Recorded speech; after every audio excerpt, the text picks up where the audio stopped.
Welcome to the Hindi Show, featuring news, interviews, music and community announcements. स्वागत है दर्पण हिंदी कार्यक्रम में। आप सुनेंगे समाचार, विचार, संगीत और सामाजिक सूचनाएं। Radio 2000 98.5 FM, Multicultural Radio.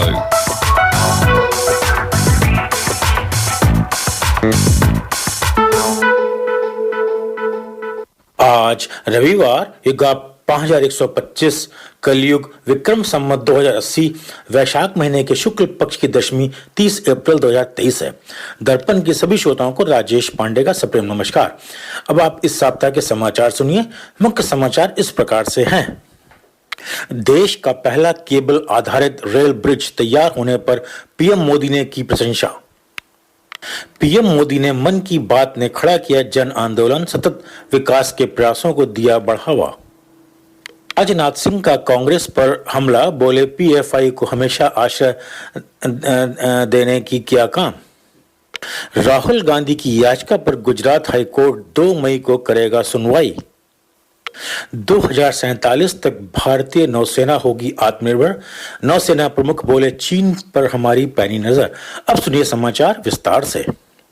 प्रधानमंत्री नरेंद्र मोदी ने जम्मू और कश्मीर में भारत के पहले केबल आधारित रेल पुल का पूरा होने की प्रशंसा की। रेल मंत्री अश्विनी वैष्णव के ट्वीट पर अंजी खल पुल के पूरा होने की जानकारी दी। केंद्रीय मंत्री ने बताया कि पुल 11 महीने में बनकर तैयार हुआ और पुल में इस्तेमाल होने वाले केबल की कुल लंबाई 653 किलोमीटर है।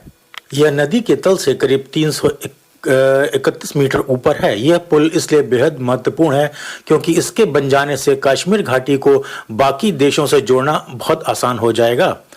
अंजी खल पुल उधमपुर श्रीनगर बारामूला रेल लिंक परियोजना में सबसे महत्वपूर्ण भागों में शामिल है।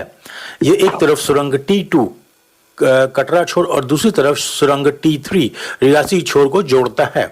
यह चेनाब की सहायक नदी अंजी के ऊपर बनाया गया है। इससे पहले गुरुवार को केंद्रीय रेल और कपड़ा राज्य मंत्री दर्शना जोरदार ने पुल का दौरा किया और परियोजना से जुड़े सभी लोगों की प्रशंसा की।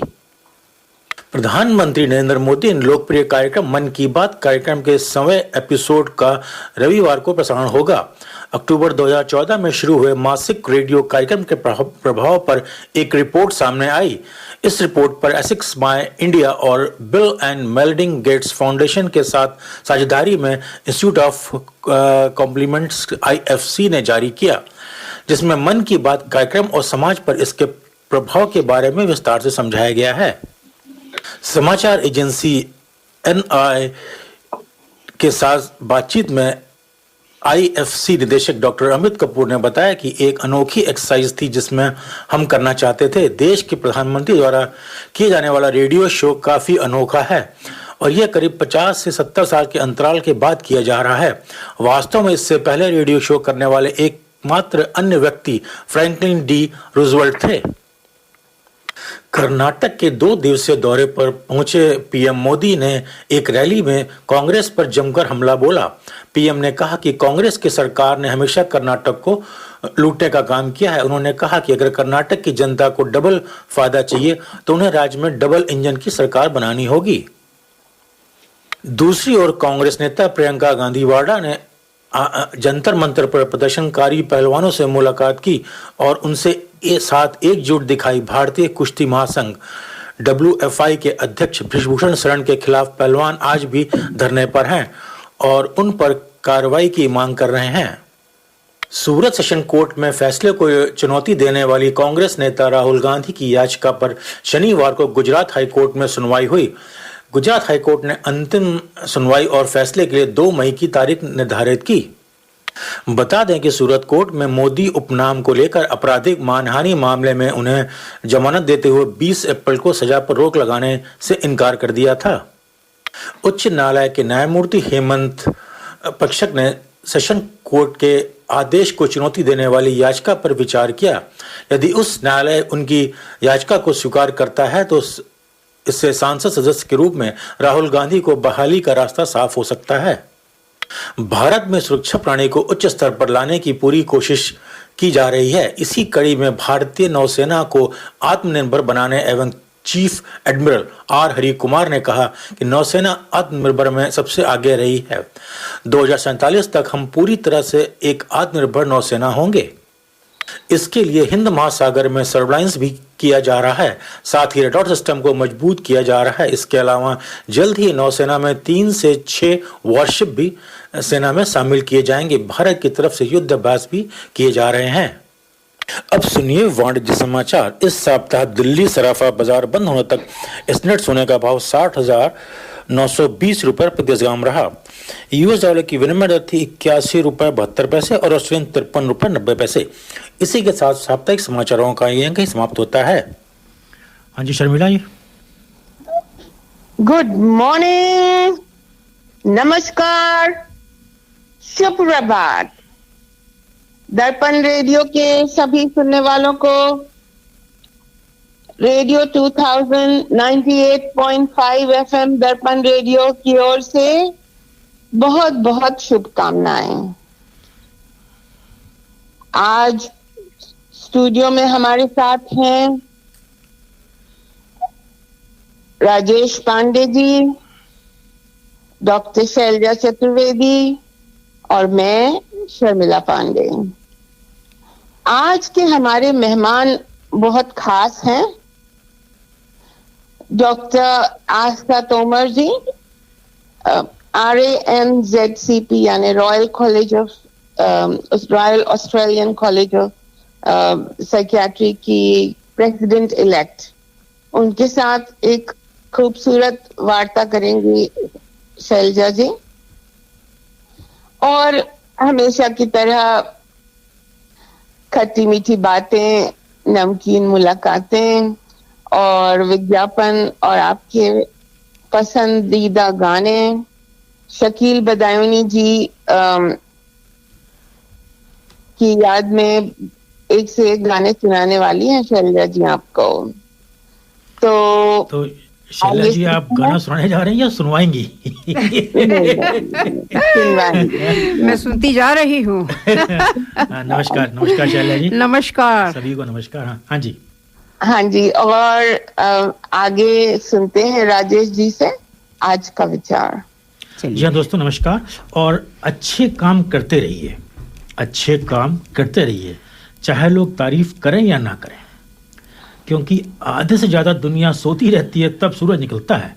वाह क्या कह रहा है राजेश जी। कल मैंने बहुत ही ज़्यादा इम्प्रेसिव गीता उत्सव महोत्सव का पान किया था, और आप जो कह रहे हैं बार बार वही चीज़ गीता में रिपीट होती है कि आप फल की इच्छा न करें, अपना कर्म करते रहिए, फल तो मिलेगा ही आपको। बिल्कुल बिल्कुल। तो चलिए एक सुनते हैं अच्छा सा भजन सूरज की गर्मी से। जैसे सूरज की गर्मी से जलते हुए तन को मिल जाए तरवर की छाया। सूरज की गर्मी से जलते हुए तन को मिल जाए तरवर की छाया। ऐसा ही सुख मेरे मन को मिला है, मैं जब से शरण तेरी आया मेरे राम। सूरज की गर्मी से जलते हुए तन को मिल जाए तरवर की छाया।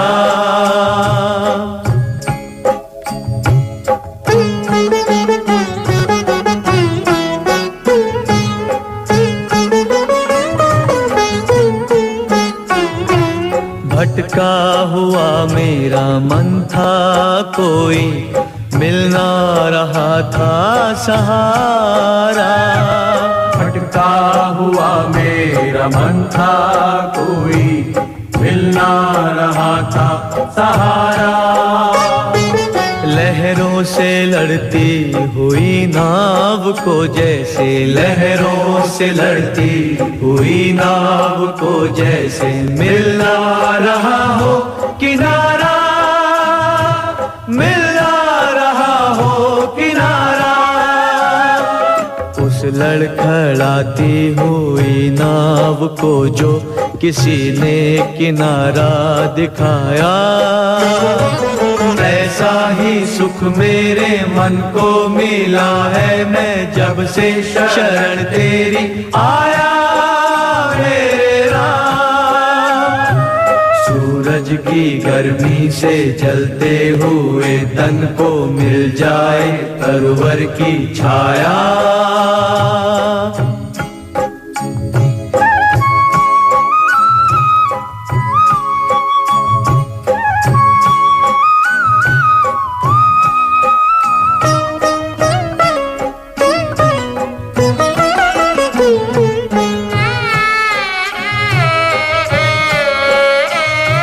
शीतल बने आग चंदन के जैसी, राघव कृपा हो जो तेरी, राघव कृपा हो जो तेरी।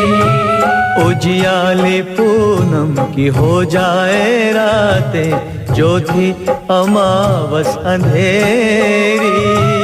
उजियाली पूनम की हो जाए रातें, जो थी अमावस अंधेरी, जो थी अमावस अंधेरी। युग युग से प्यासी मरुभूमि ने जैसे सावन का संदेश पाया, ऐसा ही सुख मेरे मन को मिला है, मैं जब से शरण तेरी आया मेरे राम। सूरज की गर्मी से जलते हुए तन को मिल जाए तरवर की छाया।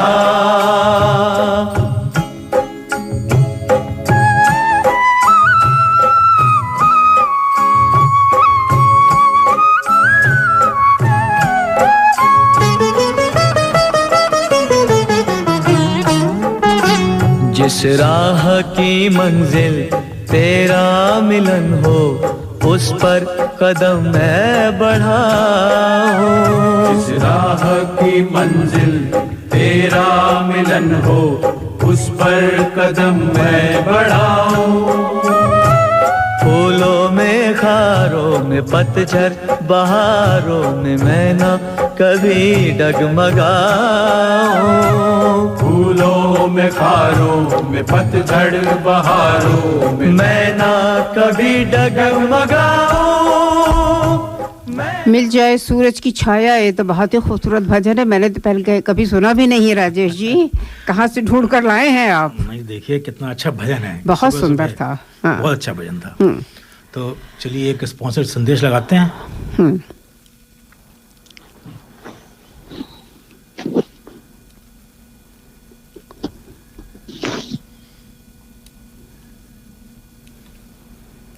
State Bank of India in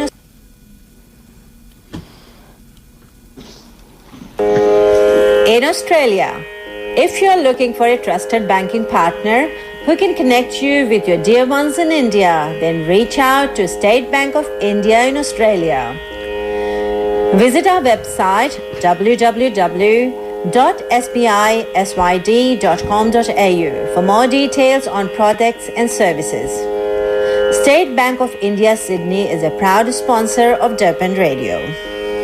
और ये दोस्तों एक लगाते हैं अच्छा सा पुराना गाना, ये शैला जी की फरमाइश का अफसाना लिख रही हूँ। वाह वाह, ये तो पता नहीं कितने हमारे जो श्रोतागण हैं उन्होंने सुना होगा पहले कभी। शर्मिला जी, आप क्या कहना चाहेंगे इस गाने के बारे में? अरे ये तो अफसाना लिख रही हूँ। चलिए पहला गाना सुन लीजिए। हाँ, टुनटुन ने गाया हुआ गाना था ना। बाद में वो टुनटुन बनी। टुनटुन बनने के पहले जब उन्होंने गाया था। जी हाँ, सुनिए। बहुत ही खूबसूरत। तो ये टुनटुन ने गाया था। टुनटुन जो कि उमा देवी के नाम से गाया करती थी उस जमाने में।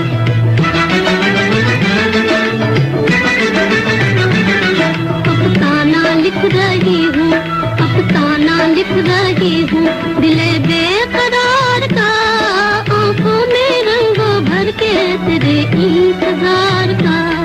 अफसाना लिख रही हूँ।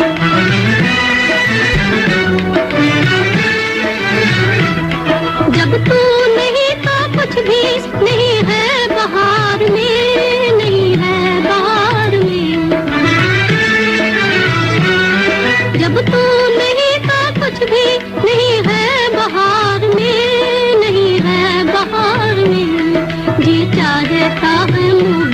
जी चाहता है मुँह भी ना देखूं बहार का, आंखों में रंगों भर के तेरे इंतजार का अफसाना लिख रही हूँ।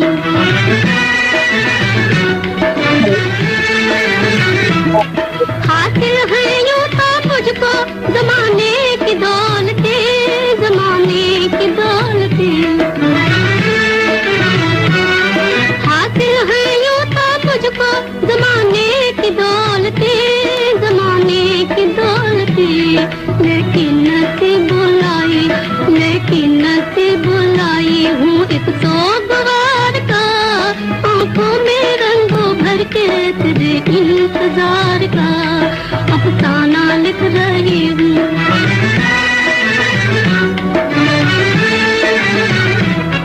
आ जाते अब तो आँख में आंसू भी आ गए, आंसू भी आ गए। आ जाके अब तो आँख में आंसू भी आ गए, आंसू भी आ गए।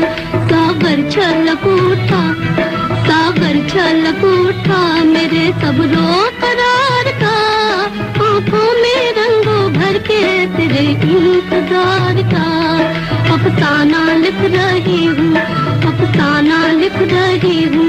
दिले बेकरार का, आंखों में रंगों भर के तेरे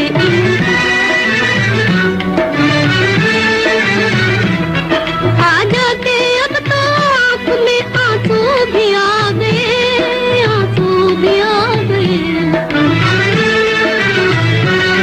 आ जाके अब तो आँख में आंसू भी आ गए, आंसू भी आ गए। सागर छलक उठा, सागर छलक उठा मेरे सब्रो करार का, आंखों में रंगों भर के तेरे इंतजार का अफसाना लिख रही हूँ, अफसाना लिख रही हूँ। दिले बेकरार का, आंखों में रंगों भर के तेरे इंतजार का। राजेश जी, आपने समा बांध दिया है पुराने गानों का। शर्मिला जी, आप कुछ कहना चाहेंगी? हाँ जी, हमने भी तो आपको अपने कितने सारे अफसाने लिखे थे। याद है? चलिए प्रोग्राम आगे बढ़ाते हैं, करिए मास्टर का संदेश लगाते हैं। Work, home, kids. Oh, life is so busy. Where is the time to cook? With Curry Master's complete curry mix, it's ready to cook with 3 simple steps and the curry is ready. It's so easy. They have huge variety to choose from. Their vegan butter chicken and Thai tofu curry is a big hit. Available at all Indian grocery stores. Thank God it's available at all Indian grocery stores. ये था हमारे sponsor करी master का संदेश। तो जी हाँ शैला जी, आप कुछ कहना चाहेंगे? आप अब मैं ये कहना चाहूँगी कि आपने ऑलरेडी शुरुआत कर दी है शकील के इतने खूबसूरत गाने की। हाँ, बिल्कुल। तो आज हम शकील बदायूनी के बारे में बात करेंगे। श्रोताओं, आज हम चर्चा करेंगे एक प्रसिद्ध गीतों के रचयिता श्री शकील बदायूनी जी का, जिनकी पुण्यतिथि गत सप्ताह थी। जीवन को मधुर बनाने में गीत संगीत का महत्वपूर्ण योगदान है। वो फिल्मी दुनिया ने इसका भरपूर लाभ उठाया है। न जाने कितने आपके और मेरे जैसे लोगों के यौवन को इन गीतों ने कई हद तक तराशा है। आपको याद होगा, आप बहुत से हमारे ऐसे श्रोतागण हैं जो कि इन्हीं गानों के साथ बड़े हुए हैं। गीत व गज़ल के अमर शायर शकील अहमद का जन्म उत्तर प्रदेश के बदायूं शहर में 30 अगस्त 1916 को हुआ था और इसी कारण से, क्योंकि बदायूं में पैदा हुए थे, तो उन्होंने अपना नाम शकील बदायूनी रखा और जिस नाम से वो प्रसिद्ध हुए थे। शकील का अर्थ होता है सुंदर, और जितना इनका चेहरा मोहरा सुंदर था, उतनी ही इनकी कविताओं का स्वर सुंदर था।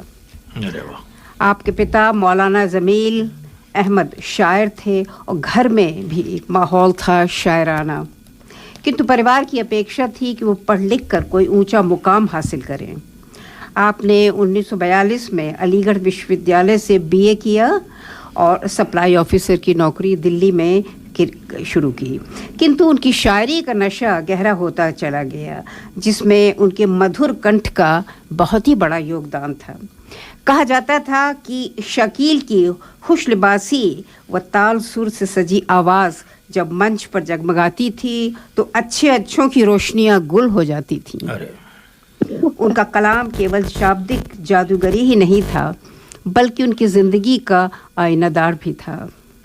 साहिर लुधियानवी ने उन्हें जिगर मुरादाबादी व फिराक गोरखपुरी के बाद आने वाली पीढ़ी के सर्वोत्तम गज़लकारों में चुना था, जिन्होंने गज़ल का जीवन के परिवर्तनशील मूल्यों व नए विचारों से सन्मय कर उसमें नए रंग भरे थे।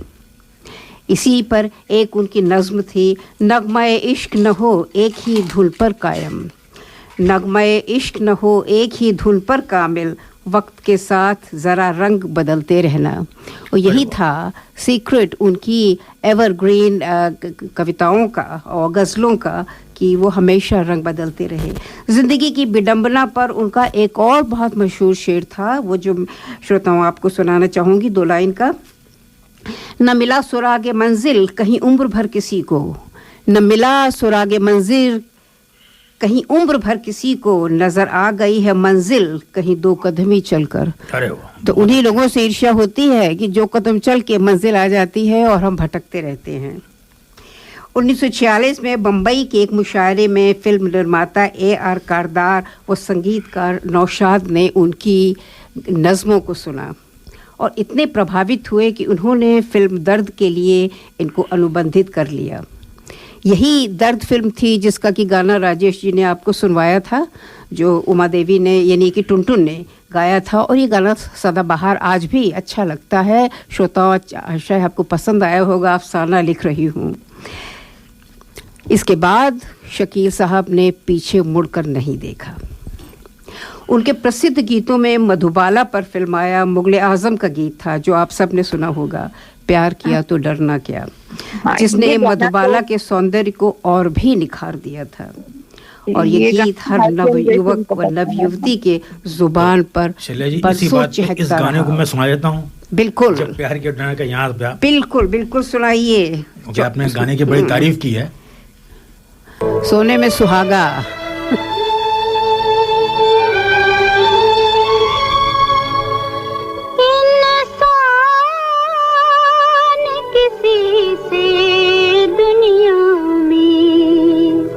एक बार मोहब्बत करता है,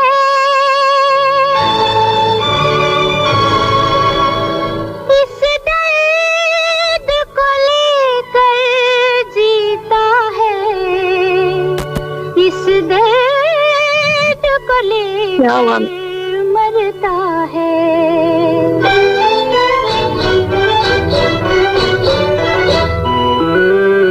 प्यार किया तो डरना क्या, जब प्यार किया तो डरना क्या, प्यार किया कोई चोरी नहीं की, प्यार किया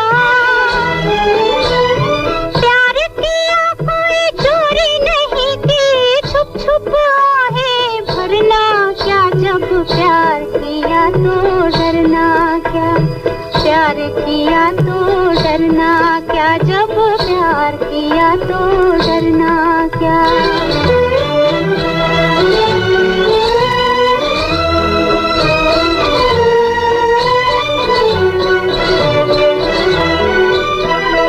आज कहेंगे दिल का फसाना, जान भी ले ले चाहे जमाना, आज कहेंगे दिल का फसाना, जान भी ले ले चाहे जमाना। मौत वही जो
मुझे लगता है राजेश जी कि मधुबाला अपनी चोटी पर थी इस अभिनय में, स्पेशली दिलीप कुमार के साथ, जिनके साथ कि उनकी बहुत सारी किस्से कहानियां भी थे।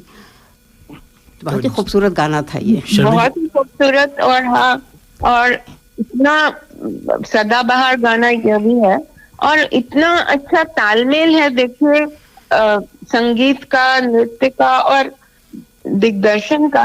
बिल्कुल। जब वो कहती है कि छुप ना सकेगा इश्क हमारा, वो महल के हर कांच में मधुबाला नाचती हुई दिखाई देती। बहुत ही सुंदर है वो, मतलब भूले नहीं भूलता किसी को। हाँ। और क्या शब्द है ना, क्या शब्द है। मुझे लगा कि मतलब बंदा नहीं जब पर्दा नहीं, जब कोई खुदा से बंदों से पर्दा करना क्या। बिल्कुल बिल्कुल, बंदों से क्या। अच्छा, तो आगे बढ़ते हैं। आपके पूरा गाना सुना देना चाहिए राजेश जी में। गाना इतना गाना रिकॉर्ड किया था मैंने। ठीक है, अगले बार फिर सुना देंगे। चलिए शैला जी। तो फिल्मों के सुनहरे दौर यानी कि 1950-1960 के बीच इसके सफल गीतकार शकील ने लगभग 90 गीत लिखे, जो नौशाद के संगीत में संगीतबद्ध हुए। गीत मोहम्मद रफ़ी व दिलीप कुमार के साथ गाए गए, फिल्माए गए। गीत संगीत आपकी गायिका व अदाकारी के बेमिसाल मील के पत्थर बने। तो इनकी जोड़ी इतनी अच्छी थी, नौशाद का संगीत, मोहम्मद रफ़ी की आवाज़ और दिलीप कुमार की एक्टिंग, और ये जो इनकी गायकी, इन सब का जो कॉम्बिनेशन था वो अदाकारी के बेमिसाल मील के पत्थर बने इनके सारे गाने। आप लोगों ने शायद श्रोताओं सुना होगा, मेला का गाना था बहुत खूबसूरत, गाए जगीत मिलन के। इसके अलावा अमर, दीदार, दिल दिया दर्द लिया, कोहिनूर, आदमी, गंगा जमुना, वो मुगल आज़म, वे अमर चित्र हैं जो भुलाए नहीं भूलते। शकील ने हर छवि के गीत लिखे हैं, जैसे कि इंसाफ का मंदिर है, मन तड़पत इंसाफ का मंदिर है, भगवान का घर है, मन तड़पत हरि दर्शन को आज। एक और उनका खूबसूरत गाना था, तेरी महफिल में किस्मत आजमा के हम भी देखेंगे, ये भी मुगल आज़म का गाना है। चौदहवीं के चांद ने तो लखनऊ में एक तहलका मचा दिया था, क्योंकि ये लखनऊ की कहानी थी। चौदहवीं का चांद, हुस्न वाले तेरा जवाब नहीं, दो सितारों को ज़मीं पर है मिलन आज की रात, ये तो हर शादी में बजाया जाता था। जी हाँ। कोई सागर दिल को बहलाता नहीं, बड़ी खूबसूरत सी गज़ल थी ये। आपने श्रोताओं, अगर आप मेरी जैसी उम्र के हों तो आपने ज़रूर सुना होगा, बचपन की मोहब्बत को दिल से न जुदा करना। एक था बैजू बावरा का, मोहे भूल गए सांवरिया, ये सब इन्हीं ने लिखे हुए हैं। तो राजेश जी, सुहानी रात ढल चुकी, ना जाने तुम कब आओगे, इस गाने को आज राजेश जी बजाएंगे, इस समय की बाद में। मैं आगे बढ़ाता हूँ। ठीक है, तब तक मैं आपको और बताएं, पी के घर आज प्यारी दुल्हनिया चली। एक और खूबसूरत गाना था, नैन लड़ जाइए तो मनवामा कसम होए बेकरी। बहुत अच्छा गाना है ये। सब लगा देंगे आज। बचपन के दिन भुला न देना, ये भी इनका ही लिखा हुआ था। और दूसरा मेरा एक और फेवरेट गाना था, मेरे महबूब तुझे मेरी मोहब्बत की कसम। एक इनका दूसरा मशहूर गाना था, ये जिंदगी के मेले दुनिया में कम न होंगे, अफसोस हम न होंगे। तो राजेश जी लगा रहे हैं एक और। चलिए एक स्पॉन्सर की संदेश लगा देते हैं। ठीक है। Are you looking for personal or business tax or self-managed super fund account and audit, formation of association, company or trust, cloud accounting with payroll solution with fixed prices? Mention Darpan Radio and get your first visit without any charge. Please contact Forbes Accounting on 8095-9405, that's 8095-9405, or visit our website www.fabc.com.au. Our address is Suite 1, 168 Burwood Road, Burwood. Forbes Accounting and Business Consultants are proud sponsors of Darpan Radio. और जी दोस्तों, थोड़ा सा हंसने हंसाने का time आ गया है। एक आपको बड़े सा जोक सुनाते हैं। वाह वाह। एक सज्जन बैठे हुए अपने दोस्तों के साथ, बिल्कुल, और अपना महफिल में बैठे हुए, और वो कहते हैं कि मैं अपनी बीवी को बहुत वो करके रखता हूँ। हाँ।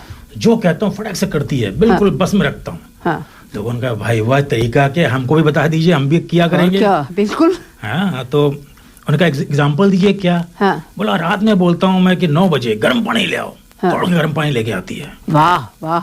और कई बार उसको पता होता है कि अब 9 बजे 9:15 गर्म पानी मांगेंगे, तो पहले से ही पानी गर्म करना शुरू कर देती है बड़े पतीले में। तो एक पूछता है, लेकिन ये बताओ तुम गर्म पानी रात में 9:15 बजे करते क्या हो? नहाते हो क्या? कहता है नहीं, गर्म पानी से बर्तन इतने बढ़िया धुलते हैं कि पूछो नहीं। और जो पानी बच जाता है कपड़ों में भिगो के छोड़ देते हैं, सुबह कपड़े बड़े अच्छे धुल जाते हैं। वाह वाह। राजेश जी, ये मत कहिएगा कि आपकी भी ये ड्यूटीज हैं घर में।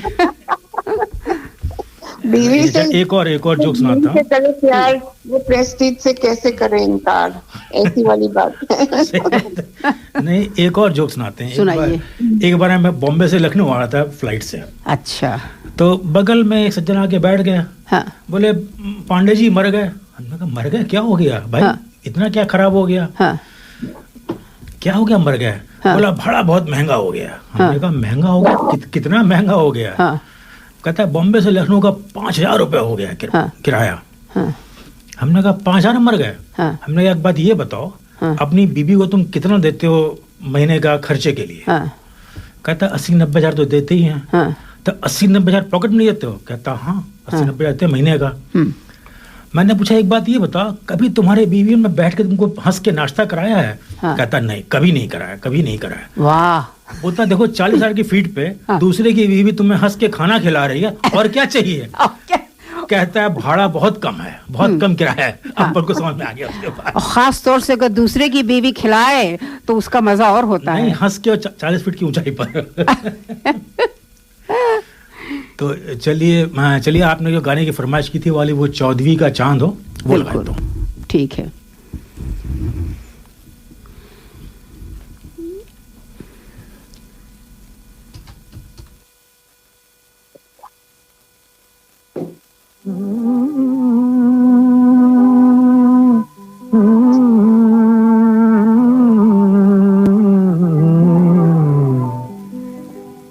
चौदहवीं का चांद हो या आफताब हो,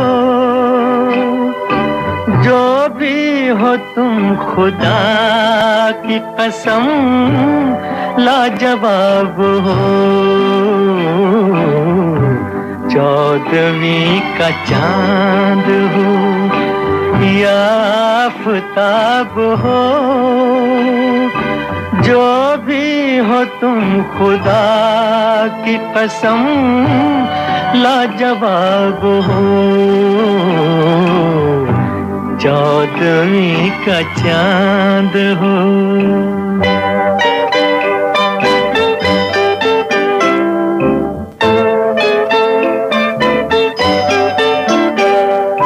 जुल्फे हैं जैसे कांधों पे बादल झुके हुए,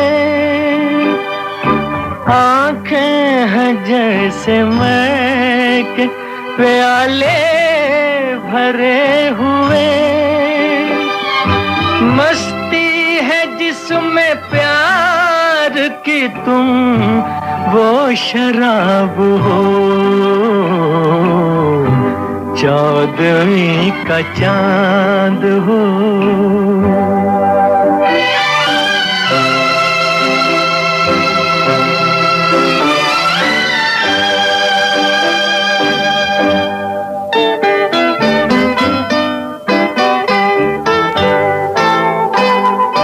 चेहरा है जैसे झील में हंसता हुआ कंवल,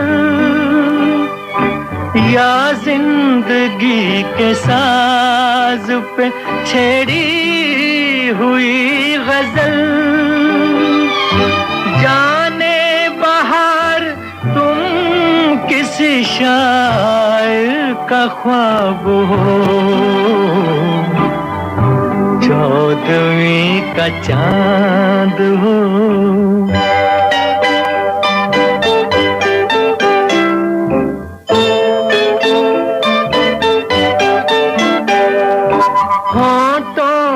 खेलती है तबस्सुम की बिजलियां, सजदे तुम्हारी राह में करती है कहकशां दुनिया हुस्न इश्क का तुम ही शबाब हो चौदहवीं का चांद हो या आफताब हो। चलिए तो राजेश जी, मैं कह रही थी इतना खूबसूरत आपने गाना बजाया है। शकील के गीतों ने करोड़ों लोगों के जीवन में आशा और उमंग के, मस्ती व उल्लास के, भक्ति व संवेदना के रंग भरे, और ये गाना उन्हीं में से एक था। कभी कभी मुझे लगता है कि उनके इंद्रधनुषी छटा वाले गीतों के बिना जीवन कितना सूना हो जाता। मुझे तो लगता है कि उन्होंने मेरे जीवन में तो बहुत ही रंगत भरी इन सब गानों की वजह से।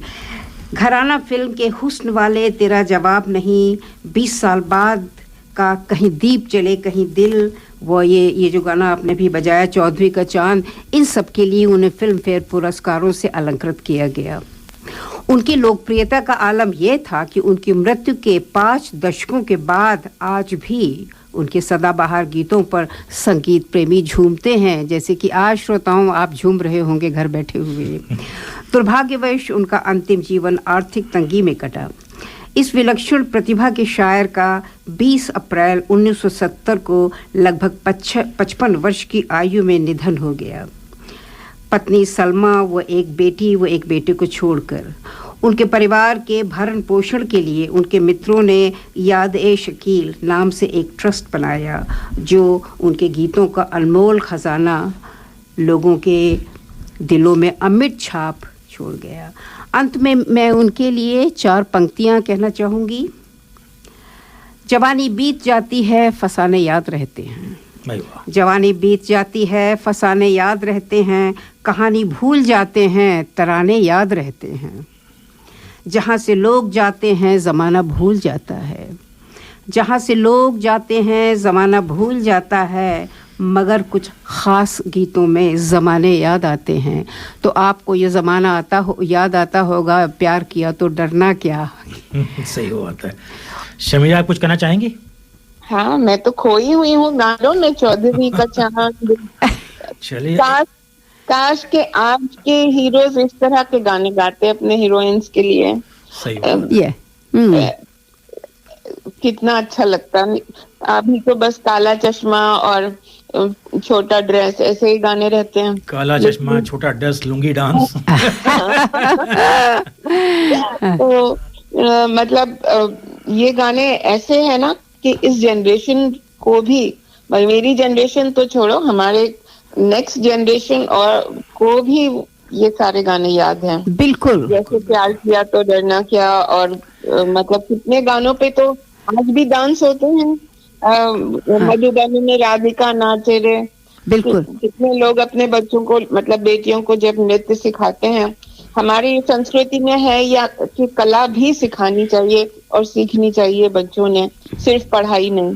तो ज्यादातर कोई ना कोई हुनर सिखाया ही जाता है बच्चों को। अभी भी क्या है कि अगर अंताक्षरी खेलने बैठते हैं तो नए वाले गाने कोई भी दिमाग में नहीं आते, पुराने वाले सब याद आते हैं। सारे 50-60 का जो था वो दौर समय, वो दौर जो था, वो उसमें इतने खूबसूरत गाने लिखे गए थे।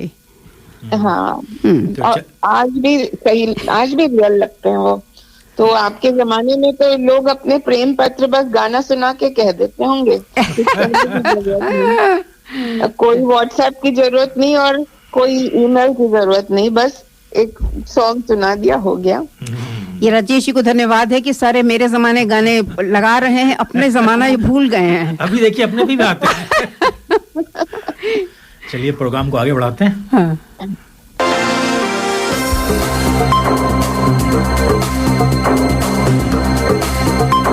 NEMBC मीडिया द्वारा निर्मित नवीन समाचारों में आपका स्वागत है। मैं राजेश पांडे हूं। ऑस्ट्रेलिया सिडनी ओपरा हाउस में क्वाड नेताओं की बैठक को मेजबानी करेगा। प्रधानमंत्री एंथनी अल्बनीज़ अगले महीने के अंत में क्वाड शिखर सम्मेलन के लिए भारत, जापान और संयुक्त राज्य अमेरिका के नेताओं की मेजबानी करेंगे। 4 नेताओं के बीच बैठक सिडनी ओपरा हाउस में होगी और उम्मीद है कि बढ़ते चीन का मुकाबला करने के लिए रक्षा, शिक्षा और डिजिटल प्रौद्योगिकी सहित कई मुद्दों पर चर्चा होगी। ऑस्ट्रेलिया की रक्षा क्षमताओं की समीक्षा ने चीन का मुकाबला करने के विकासशील दक्षिण पूर्व एशियाई और प्रशांत देशों के संयुक्त निवेश प्रदान करने की भी सिफारिश की।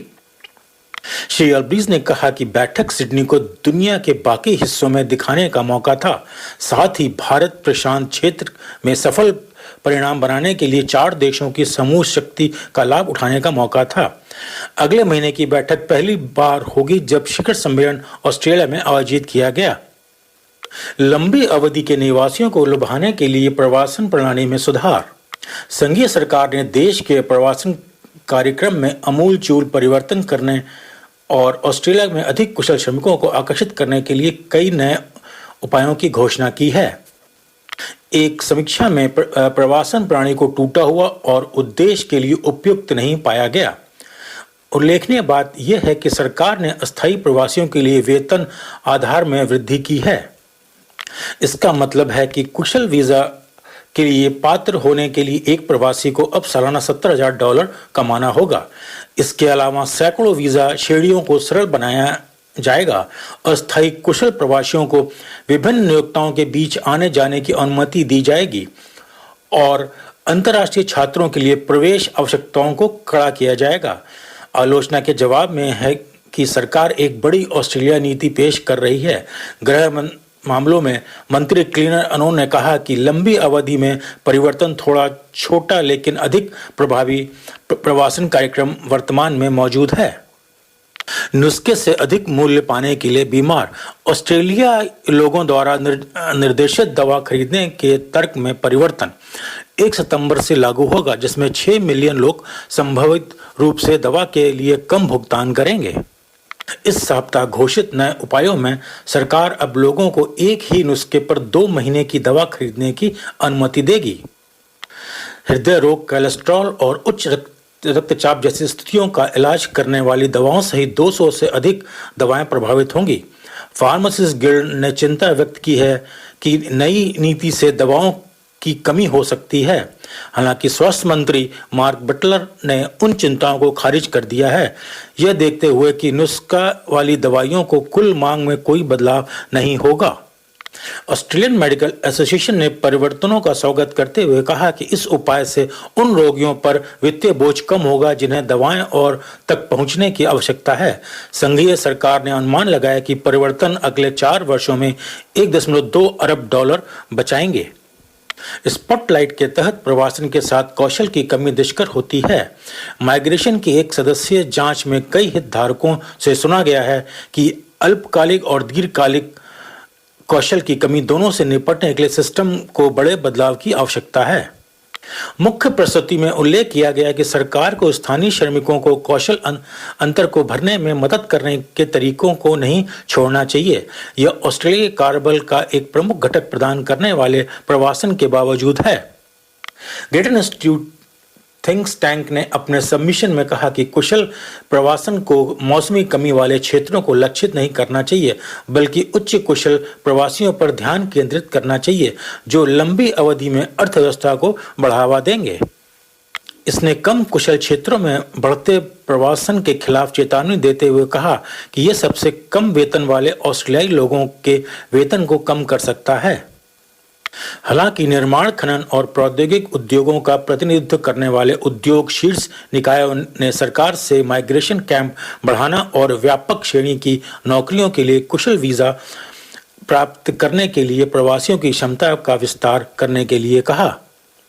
मैं राजेश पांडे हूं। कृपया अगली बार अधिक समाचारों के लिए हमसे जुड़े और सुरक्षित रहें। यह खबर आपके लिए national ethic and multicultural broadcast council द्वारा लाई गई है।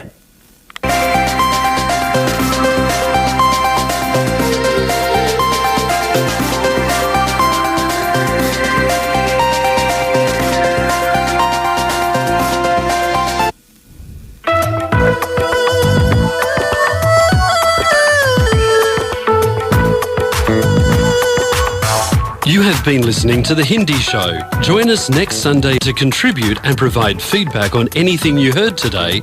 Contact us on feedback@darpanradio.org.au. आप सुन रहे थे हिंदी कार्यक्रम। हमें हर रविवार सुनिए सुबह 9 बजे से। अपने विचार भेजिए आज के कार्यक्रम के बारे में।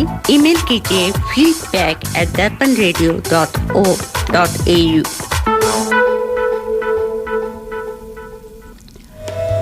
Work, home, kids. Oh, life is so busy. Where is the time to cook? With Curry Master's complete curry mix, it's ready to cook with 3 simple steps and the curry is ready. It's so easy. They have huge variety to choose from. Their vegan butter chicken and Thai tofu curry is a big hit. Available at all Indian grocery stores. Thank God it's available at all Indian grocery stores. ये था हमारे sponsor करी master का संदेश। तो जी हाँ, अभी शर्मिला जी के फरमाइश है गाने की, नया लड़ जाइए तो मनवा में खटक हुई पे करी। तो वाह वाह, ये तो बहुत बढ़िया गाना। बोलिए शैला जी, क्या क्या कहती हैं आप? गाना कैसा है ये हमारे और राजेश जी के गांव की बोली है। जी हाँ, अवधि। शायद आपको भी सुनकर अच्छा लगेगा। बिल्कुल। लागा गोरी गुजरिया से नेहा हमार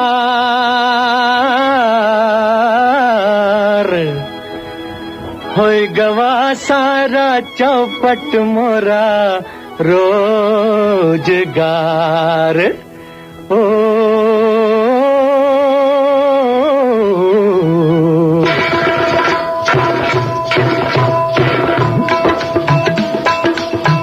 नैन लड़ गई हैं तो मनवा माँ कथक होई बेकरी। प्रेम का छुट्टी है पटाखा तो धमक होई बेकरी। नैन लड़ गई हैं तो मनवा माँ कथक होई बेकरी।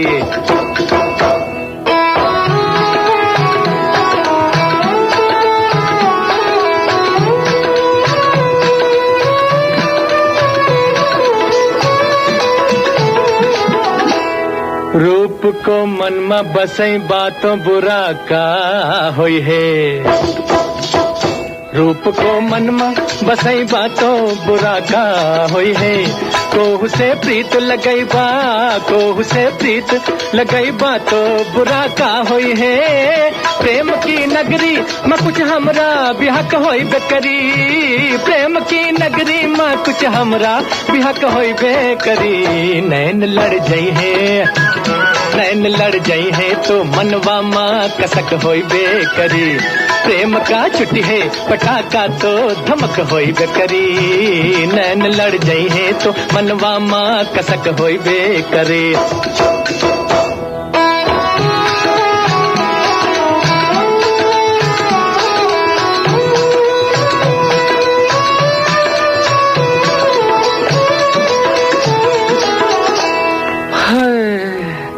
होई गवा मनमा मोरे तिरछी नजर का हल्ला। होई गवा मनमा मोरे तिरछी नजर का हल्ला। गोरी को देख बिना, गोरी को देख बिना निंदिया न आवे हमका। फांस लगे है तो करजवा माँ खटक होई बेकरी। फांस लगे है तो करजवा माँ खटक होई बेकरी। नैन लड़ जाई है, नैन लड़ जाई है तो मनवा माँ कसक होई बेकरी। थई थई थई थई झाक दिनक दिन ताक तिनक दिन झाक दिनक दिन ताक तिनक दिन घा। आँख मिल जाई है सजनिया से तो नाचन लगी है।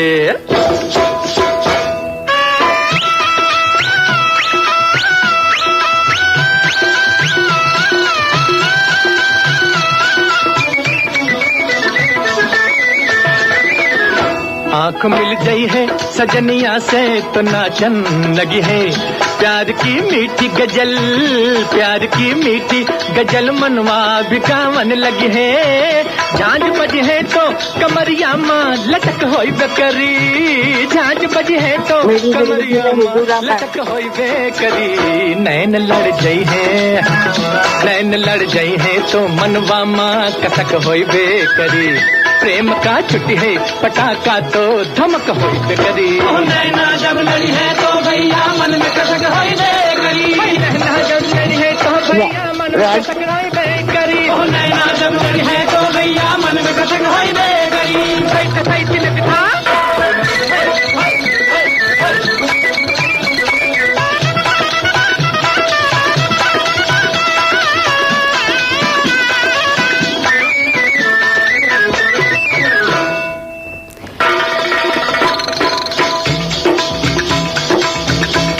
मन ले गई रे धोबनिया रामा कैसा जादू डाल के। मन ले गई रे धोबनिया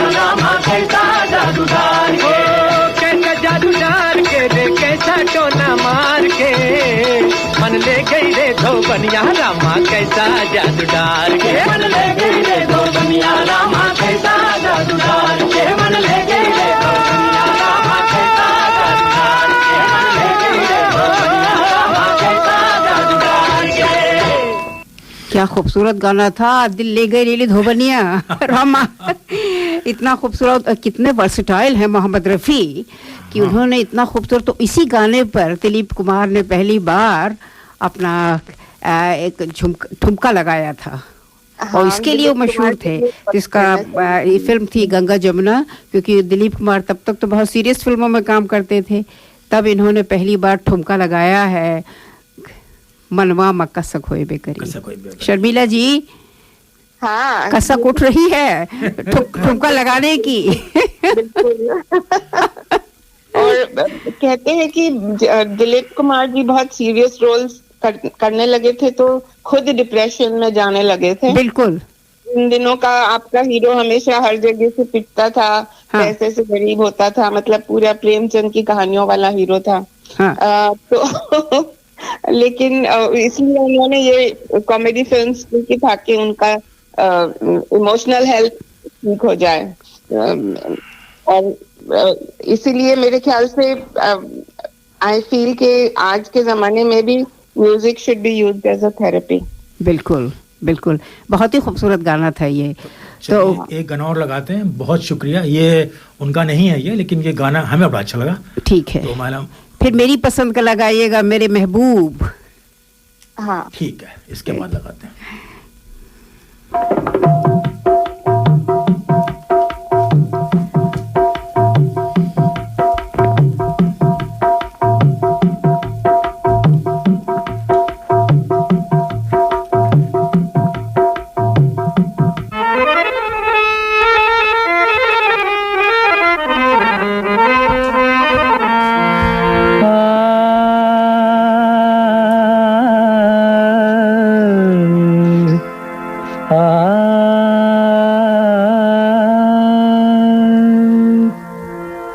बहुत शुक्रिया,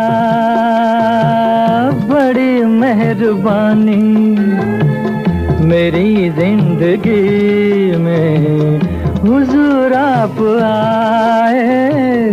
कदम चूम लूं या के आंखें बिछा दूं, करूं क्या ये मेरी समझ में ना आए। बहुत शुक्रिया।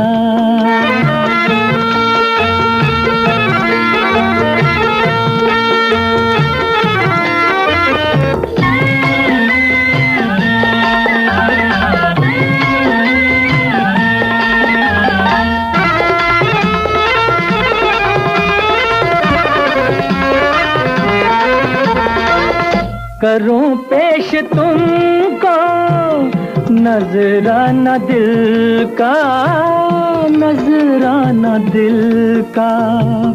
करूं पेश तुमको नजराना दिल का, नजराना दिल का। के बन जाए कोई अफसाना दिल का,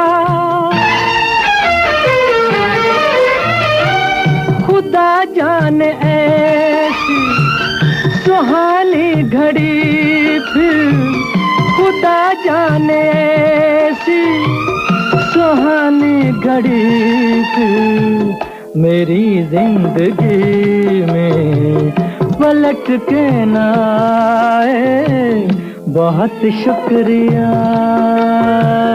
बड़ी मेहरबानी मेरी जिंदगी में हुजूर आप आए बहुत शुक्रिया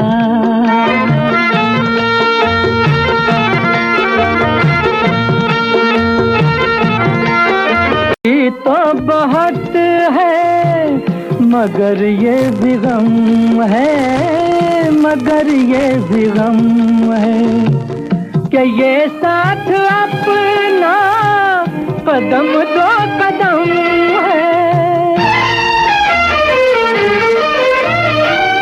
मगर ये मुसाफिर दुआ मांगता है मगर ये मुसाफिर दुआ मांगता है खुदा आपसे फिर किसी दिन मिलाए बहुत शुक्रिया बड़ी मेहरबानी मेरी जिंदगी में हुजूर आप आए बहुत शुक्रिया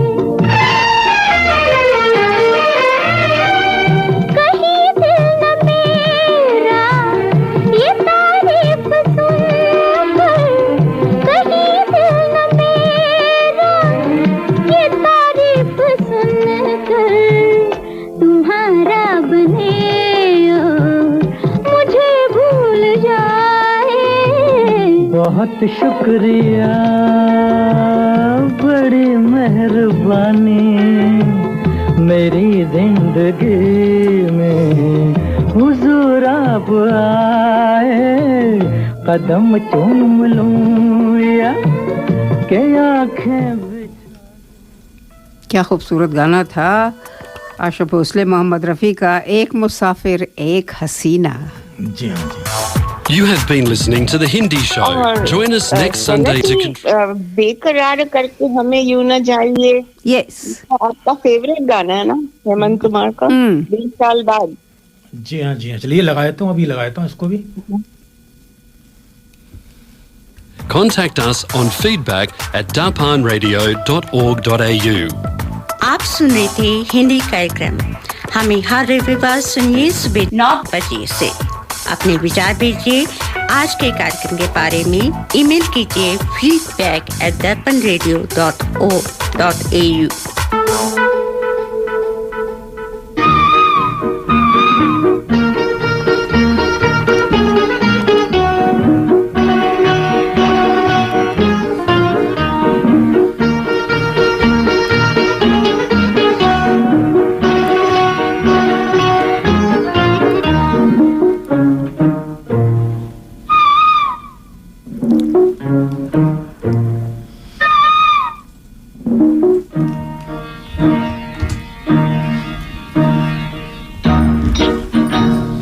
बेकरार करके हमें यूं न जाइए आपको हमारी कसम लौट आइए बेकरार करके हमें यूं न जाइए आपको हमारी कसम लौट आइए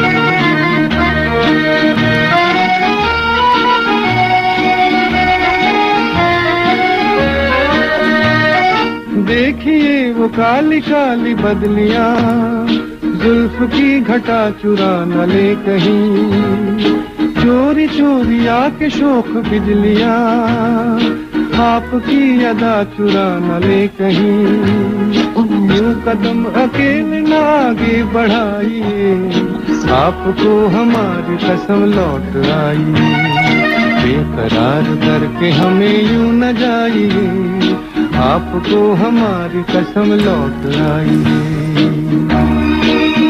इसके बाद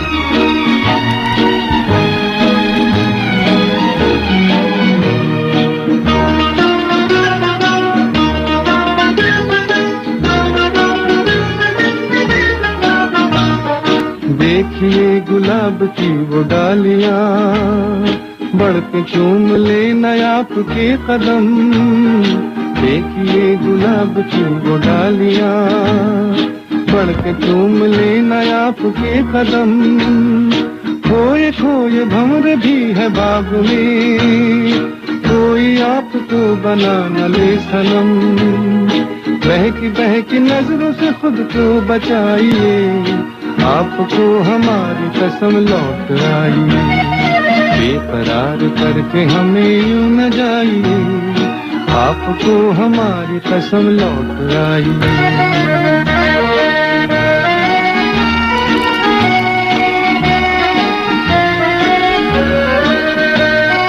जिंदगी के रास्ते अजीब हैं, इनमें इस तरह चला न कीजिए, खैर है इसी में आपकी हुजूर, अपना कोई साथी ढूंढ लीजिए, सुन के दिल की बात यूं न मुस्कुराइए, आपको हमारी कसम लौट आई, बेकरार करके हमें यूं न जाइए, आपको हमारी कसम लौट आई। तो ये आपको गाना कैसा लगा शर्मिला जी? 20 साल बाद का इतना खूबसूरत हेमंत कुमार का गाना, और हेमंत कुमार का ही म्यूजिक था इसमें जी। बहुत खूबसूरत गाना था, बहुत ही खूबसूरत, एवरग्रीन। बिल्कुल, और बिल्कुल रोमांटिक गाना था, और आज भी शायद उसको रीमिक्स बना के लोगों ने गाया है, और हर कोई नौजवान उस समय अपने आप को विश्व जीत सोच के गाना गाता था। सही बात है। तो चलिए शैला जी। अच्छा राजेश जी, अगर आप कहें तो आज मैं एक और बहुत बड़ी बॉलीवुड की हस्ती के विषय में कुछ कहना चाहूंगी कि श्रोताओं, आज दादा साहब फाल्के की जन्मतिथि है, तो दर्पण रेडियो की ओर से हम लोगों ने सोचा कि उनको एक भावभीनी श्रद्धांजलि प्रस्तुत करें। अपने दादा साहब फाल्के का नाम अवश्य ही सुना होगा। उनकी जन्म शताब्दी 1970 के वर्ष में थी, जब भारत सरकार ने उनके सम्मान में दादा साहब फाल्के पुरस्कार आरंभ किया था, जो किसी व्यक्ति विशेष को भारतीय चलचित्र जगत में उनके आजीवन योगदान के लिए दिया जाता है। दादा साहब फाल्के का नाम था घुंडीराज गोविंद फाल्के। वो महाराष्ट्र के नासिक जिले में 30 अप्रैल 1870 को पैदा हुए थे। आपको भारतीय सिनेमा के पितामह के रूप में जाना जाता है। बचपन से ही दादा साहब की रुझान कला की ओर थी। वह मशहूर जे स्कूल ऑफ आर्ट्स से प्रशिक्षित सृजनशील कलाकार थे, जिन्हें मंच के अभिनय का अच्छा खासा अनुभव तो था ही, फोटोग्राफी व फोटो केमिकल प्रिंटिंग के व्यवसाय में भी आप सक्रिय रूप से संलग्न थे। और आपको श्रोताओं सुनकर ताज्जुब होगा कि वो शौकिया जादूगर थे। इतने सब प्रशिक्षण व अनुभवों का लाभ उठाकर वो अपनी स्वाभाविक प्रकृति के चलते प्रथम भारतीय चलचित्र बनाने का असंभव कार्य करने वाले वो पहले व्यक्ति थे। 1912 में आपने फिल्म प्रोडक्शन में एक क्रैश कोर्स किया था लंदन से। वो वहाँ से लौटकर उन्होंने फिल्म बनाई थी राजा हरिश्चंद्र, जो 21 अप्रैल 1913 को ओलंपिक सिनेमा बम्बई में रिलीज़ हुई थी और आम जनता में यह फिल्म ज़बरदस्त हिट रही। उस ज़माने में इतने कम लोग होते थे फिल्म इंडस्ट्री में कि फिल्म की सारी व्यवस्था, नायक, निर्माता, लेखक, कैमरामैन, सभी कुछ दादा साहब को ही करना पड़ा। और महिला अभिनेत्रियों के अभाव में उनकी सभी नायिकाएं पुरुष कलाकार थे। 1913 में बनी आपकी दूसरी फिल्म भस्मासुर मोहिनी में पहली बार महिलाओं का प्रवेश हुआ था। अपने 25 वर्ष के फिल्मी सफ़र में उन्होंने 125 फिल्मों का निर्माण किया। 1937 में बनी गंगावतरण उनकी पहली व अंतिम बोलती फिल्म थी। 16 अप्रैल 1944 को दादा साहब ने अंतिम सांस ली थी। एक छोटा सा व्यक्तिगत अनुभव में जोड़ना चाहती हूँ कि 2016 में मेरे छोटे भाई को भी life time achievement award Dada Saheb Phalke award मिला था। तो श्रोताओं, ये था दादा साहब फाल्के का संक्षिप्त परिचय। और जी हाँ दोस्तों, काफ़ी हमारे श्रोताओं ने हमारा जो व्हाट्सएप ग्रुप है उसमें मैसेज डाला हुआ है। तो गुप्ता जी, इतने गुप्ता जी लिखते हैं good start of the program. Pradeep ji लिखते हैं कार्यक्रम का शुभ आरंभ, विस्तृत समाचार, शिक्षाप्रद विचार और मधुर भजन। हेमंत जी हैं, वो कहते हैं वेरी नाइस भजन। और फिर गुप्ता जी कहते हैं very good information on Shakeel ji. Pradeep ji लिखते हैं वेरी मेलोडियस रोमांटिक सॉन्ग्स अच्छे लग रहे हैं, धन्यवाद। संत जी लिखते हैं excellent choice of song today. ये सुनील कुमार जी लिखते हैं great radio program on Shakeel, बधाइयों रोमांटिक सॉन्ग। अरे वाह। रीता पी जी बहुत खूबसूरत गीत। ऋचा जी लिखती हैं शैला जी आपने तो समय बांध दिया है, मेरे भी एक फेवरेट गीत बजा दीजिए, दुनिया करे सवाल तो हम क्या जवाब दें। ऋचा चलिए अभी प्ले कर देते हैं आपके लिए। और महेंद्र जी नमस्कार, thanks for you always a beautiful collection of song. तो लीजिए ऋचा जी गाना लगा देते हैं आपकी फरमाइश का।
तो जी हाँ ऋचा जी, आशा करते हैं आपको गाना पसंद आया होगा।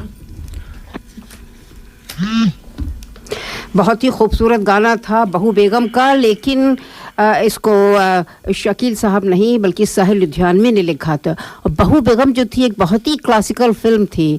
अगर रचना जी कुछ इसके बारे में बताएं तो हमारा इंटरव्यू डॉक्टर आस्था जी के बाद में, रचना जी आप इसके विषय में बताइएगा क्योंकि बहू बेगम एक बिल्कुल ही इस विस्मरणीय फिल्म थी और इसके बारे में अभी तक लोग इतनी बातें करते हैं कि इतनी क्लासिकल फिल्म थी। उनका नाम रिचा जी है, रिचा। सॉरी रिचा जी, यस। तो चलिए एक गाना लगाते हैं फिर उनको हम ऐड करते हैं लाइन पे। हुस्न वाले तेरा जवाब।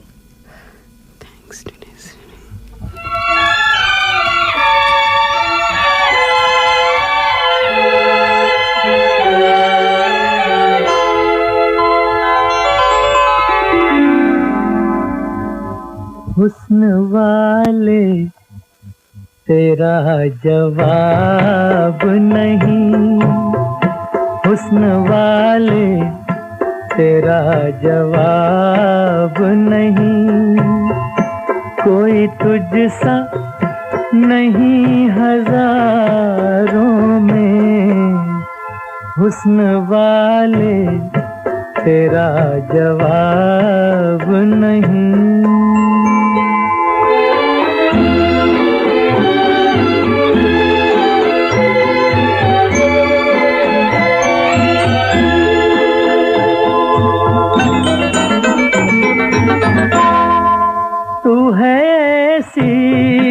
कली जो गुलशन में साथ अपने बहार लाई हो, तू है ऐसी किरण जो रात ढले चांदनी में नहा के आई हो, ये तेरा नूर ये तेरे जलवे, जिस तरह चांद हो सितारों में, हुस्न वाले तेरा जवाब नहीं।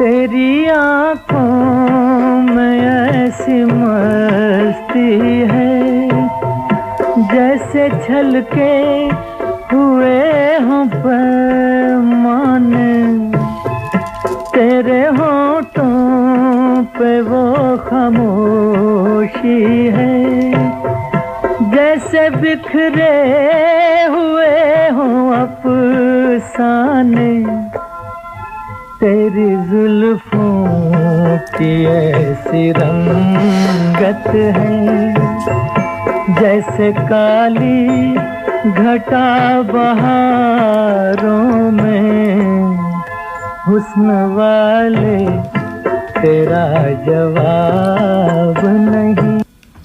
श्रोताओं, आज हम आपका परिचय करा रहे हैं एक विलक्षण प्रतिभाशाली महिला डॉक्टर आस्था तोमर से। 21वीं सदी की महिला सदियों की कड़ियों को तोड़कर पुरुषों से कंधा मिला रही हैं। भले ही नर व नारी हमेशा एक दूसरे के पूरक रहे हों, किंतु इसकी सार्वजनिक स्वीकृति का स्वर सदैव दबाया गया है। किंतु सुअवसर मिलते ही भारतीय महिला विश्व पटल पर जागृत हो रही है और इसका जीता जागता प्रमाण है हमारी माननीय अतिथि royal Australian New Zealand College of psychiatrist की चुनी हुई अध्यक्ष डॉक्टर आस्था तोमर जी, जो ऑस्ट्रेलिया न्यूजीलैंड के मेडिकल स्पेशलिस्ट एसोसिएशंस की पहली भारतीय, पहली अश्वेत महिला हैं। श्रोताओं, मैं आपको ये बता दूं कि ऑस्ट्रेलिया में जितने भी स्पेशलिस्ट मेडिकल कॉलेजेस हैं उनको कॉलेजेस कहा जाता है, लेकिन वो मेडिकल स्पेशलिटी का प्रबंध पूरा करते हैं। तो रॉयल ऑस्ट्रेलियन जैसे कि Royal Australian New Zealand College of Surgeons है, गायनेकोलॉजिस्ट है, रेडियोलॉजिस्ट है, और इसी में है Royal Australian New Zealand College of Psychiatrist. So Astha Tomar ji इसकी प्रेसिडेंट इलेक्ट इस बार हुई हैं और बहुत बहुत ही गर्व की बात है कि ये पहली महिला अश्वेत महिला हैं जो कि पूरे एशिया पैसिफिक में चुनी गई हैं। तो आस्था जी, दर्पण के श्रोताओं, डॉक्टर शर्मिला जी, राजेश पांडे जी, वो मेरी ओर से आपको दर्पण रेडियो के मंच पर हार्दिक स्वागत है। नमस्कार जी। नमस्कार आस्था जी। नमस्कार जी, धन्यवाद शैलजा जी, शर्मिला जी, राजेश जी कि आपने मुझे दर्पण पर बुलाया, और दर्पण के सभी लिसनर्स को मेरा नमस्कार। हमारा सौभाग्य है कि आप हमारे मंच पर आ जाई हैं। आस्था जी, अपने विषय में थोड़ा बताइए हमारे श्रोताओं को कि आप भारत में कहाँ से आई हैं और आपकी इस सफल यात्रा के मील पत्थरों ने आपको कैसे कैसे प्रेरणा दी है।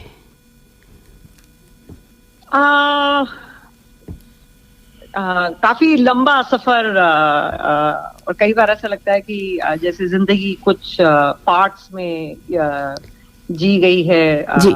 सो आई सपोज मेरा बचपन दिल्ली में बीता, और आज भी दिल्ली जैसी कोई जगह नहीं मेरे लिए।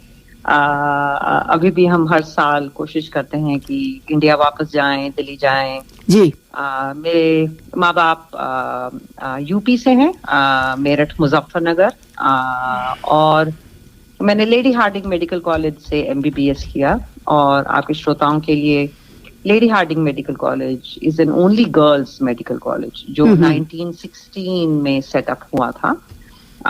और आई थिंक जब मैंने लेडी हार्डिंग ज्वाइन किया था उस समय 75th ईयर सेंटिनरी सेलिब्रेशंस हो रही थी अराउंड उसी समय। तो आई थिंक वो काफी इंस्पिरेशनल था, ये सोचना कि आप एक इतने बड़े ऑर्गेनाइजेशन से कनेक्टेड हैं जहां से इतनी सारी विमेन डॉक्टर्स ने वर्ल्ड ओवर, इंडिया ओवर इतना इन्फ्लुएंस उनका। तो आई थिंक शुरुआत ही काफी इंस्पिरेशनल थी, और आप कह सकते हैं कि उस समय पता नहीं लगता था, but I think in a way the word feminist it sort of did make me a feminist there, where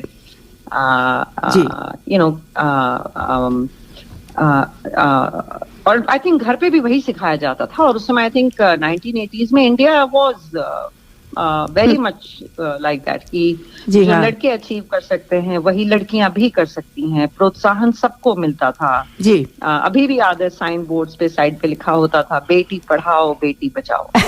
yes सही बात है, बिल्कुल सही कह रहे हैं आप, है ना। तो उससे काफी फर्क पड़ता है आपकी जर्नी पे। और उसके बाद आई थिंक MBBS खत्म करने के बाद मैंने दिल्ली के मौलाना आजाद मेडिकल कॉलेज में MD फार्मा किया, और उसी समय फिर मैंने अपने हस्बैंड के साथ न्यूजीलैंड शिफ्ट हुए। न्यूजीलैंड में मैंने एक्चुअली अपनी साइकाइट्री शुरू करी जी, कॉलेज ऑफ साइकाइट्रिस्ट ज्वाइन किया जी।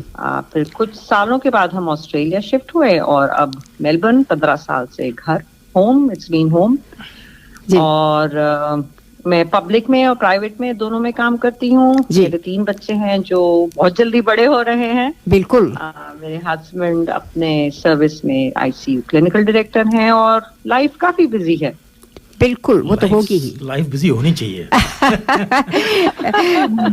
कई बार स्लो डाउन करने का भी मन करता है। तो एक्चुअली आप बिल्कुल सही करें, कभी नहीं सोचा था कि स्टेज पे लाइफ पहुंचेगी जहां लगेगा कि, और वो शायद कोविड से भी रिलेटेड है, और वो शायद इंटरनेट और स्क्रीन से भी रिलेटेड है कि कई बार लगता है कि कहीं पे पॉज बटन है जिसको थोड़ा रोक लें लाइफ को, क्योंकि लाइफ भागी जा रही है जी।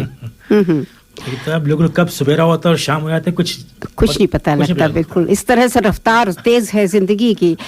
आस्था जी, आपकी royal Australian New Zealand College of psychiatrist की अध्यक्षता सिर्फ केवल आपके लिए नहीं महत्वपूर्ण है, बल्कि हमारे समाज के लिए और विशेष तौर पर भारतीय समुदाय के लिए एक विशिष्ट महत्वपूर्ण गौरव का विषय है। ऑस्ट्रेलिया में मेंटल हेल्थ के विकास में आपकी क्या योजनाएं हैं?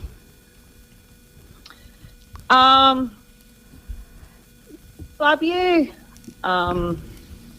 आई थिंक जब आप डॉक्टर की तरह काम करते हैं तो सोसाइटी की इनइक्विटीज, यानी हम फाइनेंशियली कितना अंतर पड़ता है हमारे हमारी लाइफ पे, हमारी इलनेसेस पे, हमारी मेंटल इलनेसेस पे जी उसका मुझे शुरू से काफी सॉर्ट ऑफ अवेयरनेस थी। लेकिन पहले कुछ साल लगे अपने आप को सेटल होने में, उसके बाद फिर कुछ साल लगे अपना काम करने में, जो डे टू डे वर्क होता है जिसमें आप पेशेंट्स के साथ काम करते हैं, हॉस्पिटल्स में काम करते हैं। जी फिर मुझे धीरे धीरे थोड़ा रिकग्निशन हुआ कि हम अपने हम कितनी भी मेहनत हॉस्पिटल्स में और अपनी क्लिनिक्स में करें, लेकिन जो डिसीशंस होते हैं वो गवर्नमेंट लेवल पे जो डिसीशंस होते हैं वो हमारी प्रैक्टिसेस को काफी इम्पैक्ट करते हैं। तो पिछले 4-5 सालों से मेरा इंटरेस्ट थोड़ा उस जगह पे रहा और मुझे काफी लोगों से प्रोत्साहन भी मिला। तो मैं हाँ, काफी लोगों ने सिखाया कि खाली एक इंसान की मेहनत, और आई थिंक बचपन में भी मुट्ठी और उंगली का स्ट्रेंथ का अंतर शुरू से हमको काफी सिखाया जाता था। तो बिल्कुल इसीलिए आई थिंक पिछले 4-5 सालों से मैं इस स्पेस में काफी एक्टिव रही हूँ। तो विक्टोरियन ब्रांच की मैं इस समय चेयर हूँ, और उस जगह से मैंने काफी अपना आई थिंक मेंटल हेल्थ का जिस तरीके से वो हर हेल्थ का वही होता है कि किसी भी स्टेट में जो बजट होता है वो आधा मेंटल हेल्थ का लेट्स से आधा बजट स्टेट गवर्नमेंट देती है और आधा बजट कॉमनवेल्थ गवर्नमेंट देती है। जी और mental illness after cancer and cardiovascular diseases it is the third highest group of diseases. तो कहते हैं कि टोटल बर्डन ऑफ डिजीज कहते हैं, मतलब कि इलनेसेस से एक कंट्री पे जो इम्पैक्ट पड़ता है वो 12% होता है मेंटल इलनेस का। तो मेंटल इलनेस का इम्पैक्ट हमारी लाइफ पे कितना ज्यादा है, उसकी अवेयरनेस ने मुझे काफी सॉर्ट ऑफ पुश किया कि मैं थोड़ा गवर्नमेंट लेवल पे पॉलिसी एडवोकेसी स्पेस में काम करूं। और हमारा विक्टोरियन स्टेट में, पता नहीं आपको, बिकॉज आई थिंक आप लोग न्यू साउथ वेल्स में बेस्ड हैं, विक्टोरिया में हमारा एक रॉयल कमीशन प्रोसेस हुआ जिसमें उन्होंने आइडेंटिफाई किया कि जो मेंटल हेल्थ सिस्टम है ऑस्ट्रेलिया का वो काफी, नॉट ऑस्ट्रेलिया, विक्टोरिया का, वो वो इट कैन डू बेटर। जी हाँ, जबकि आपको हमको ये याद रखना चाहिए कि Australia actually compare to other countries, Australia में मेंटल हेल्थ को काफी इम्पोर्टेंस मिलती है और काफी फोकस मिलता है। एंड आई थिंक OECD और WHO ने दोनों ने रिकॉग्नाइज किया है कि Australia is sort of a leader in this space. लेकिन विक्टोरिया में and I think New South Wales में भी ऐसा है कि पिछले कुछ सालों से काफी अंडर फंडिंग रही है, तो सर्विसेज की जो एक्सेस लोगों को मिलनी चाहिए वो नहीं हो रहा है। जी तो रॉयल कमीशन ने मतलब दिखाया कि कितना इसका कम्युनिटी पे, पेशेंट्स पे, लोगों पे कितना फर्क पड़ रहा है। तो उधर से फिर commitment both financial as well as कि आगे अगले 10 साल में हमको एक रॉयल कमीशन के कारण हमको एक रिफॉर्म प्रोसेस करना है, जिससे ताकि हमारा mental health system is better. तो उसमें आप बीन इन्वॉल्व, और इन अ वे पिछले 2-3 सालों में हमने काफी गवर्नमेंट्स का सॉर्ट ऑफ फोकस कराया कि कई बार ये जरूरी होता है ये समझना कि मेंटल हेल्थ और मेंटल इलनेस में अंतर है। लाइक आई थिंक कोविड ने मेंटल हेल्थ को काफी डीस्टिग्मेटाइज कराने में हेल्प कराया है, ताकि लाइक जैसे हम आजकल एंजाइटी, लो मूड, डिप्रेशन के बारे में people are more open about कि उसके बारे में वो बात करें, उसके बारे में वो कोई छुपाता नहीं है उस बात का। तो आई थिंक उसमें हमने काफी प्रोग्रेस करी है। लेकिन आई थिंक अभी भी लोगों की अंडरस्टैंडिंग मेंटल इलनेस के बारे में काफी लिमिटेड है, और वो खाली कम्युनिटी का ही नहीं, वो गवर्नमेंट और ब्यूरोक्रेसी जो लोग सॉर्ट ऑफ डिसाइड करते हैं फंडिंग, उनके साथ बैठ के काम करना, बात करना हैज बीन सॉर्ट ऑफ, उससे काफी फर्क पड़ा है। तो हमने काफी सब सक्सेसेस हुए जिसमें हमने वर्क फोर्स पे काफी काम कराया, ट्रेनिंग पोजीशंस का नंबर बढ़ाया, और एक हमारा विक्टोरिया में, आई थिंक ऑस्ट्रेलिया में जैसा है वैसे विक्टोरिया में है, हम इंटरनेशनल मेडिकल ग्रेजुएट्स पे काफी रिलाई करते हैं, तो उनको कैसे सपोर्ट करा जाए वो काम भी हमने काफी पिछले 2 साल में मैंने विक्टोरियन स्टेट में किया है। जी हाँ, तो इन अ वे आई थिंक अब यही काम में प्लान है कि ऑस्ट्रेलिया लेवल पे, फेडरल लेवल पे वही काम एक तरह से अपॉर्चुनिटी मिलती है, आप एक बड़े लेवल पे वही काम कर सकें। तो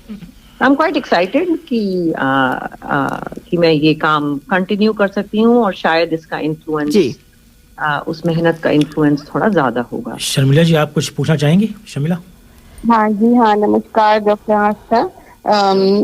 और मैं बहुत ही इम्प्रेस्ड हूँ जब मैंने आपके बारे में सुना शैलजा जी से, और जब मैंने ये भी सुना कि my son is a Avid follower on LinkedIn, because वो ट्रेनी साइकियाट्रिस्ट है और IMG भी है, इंटरनेशनल मेडिकल ग्रेजुएट भी है मेरी तरह।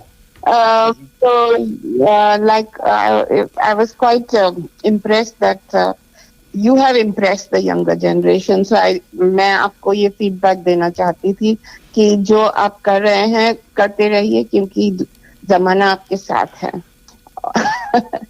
थैंक यू शर्मिला जी। मैं उसमें क्विकली बस मैं यही बोलना चाहूंगी, ये सुन के मुझे बहुत अच्छा लगा, मेनली बिकॉज आई थिंक मेरा एक रीजन इस इलेक्शन में जाने का था कि मैं आई थिंक शैलजा जी की जनरेशन, इन अ वे हम कह सकते हैं, पीपल बिफोर दैट और वो वाली generation was the first wave of immigrants, और हम लोग हैं second wave of immigrants. And मेरी 2 बेटियां हैं, एक बेटा है, तो मेरा बड़ा I think my ambition was कि मैं नहीं चाहती कि मेरे बच्चों को लगे कि देयर इज एनी बैरियर और any limitation. So you want them to believe कि जो वो करना चाहेंगे ऑस्ट्रेलियन सोसाइटी में, ऑस्ट्रेलियन कम्युनिटी में, अब हम सब इंडो ऑस्ट्रेलियंस हैं, तो आपने जो ये बोला वो मेरे लिए बहुत बड़ी बात है, because I think that was one of my sort of core reasons to क्योंकि इलेक्शन जीतना, जब मैं ऑस्ट्रेलिया में इतने सालों से नहीं रही हूँ, इतने लोगों को आप नहीं जानते हैं, काम किया है, बट गारंटी तो नहीं होती है कि लोग आपको वोट देंगे, और ये सारा वोटिंग, बट हाँ, तो उसके बावजूद मैंने थोड़ी हिम्मत करके हाथ बढ़ाया, और शैलजा जैसे लोगों ने सपोर्ट किया, तो thank you so much for saying that Sharmila ji. और आपने मेहनत भी की है एडमिनिस्ट्रेशन सीखने के लिए। आफ्टर हर कोई हर उम्र में पढ़ाई नहीं करता, लेकिन आप और मैं कर रहे हैं, मैं भी कर रही हूँ बाय द वे।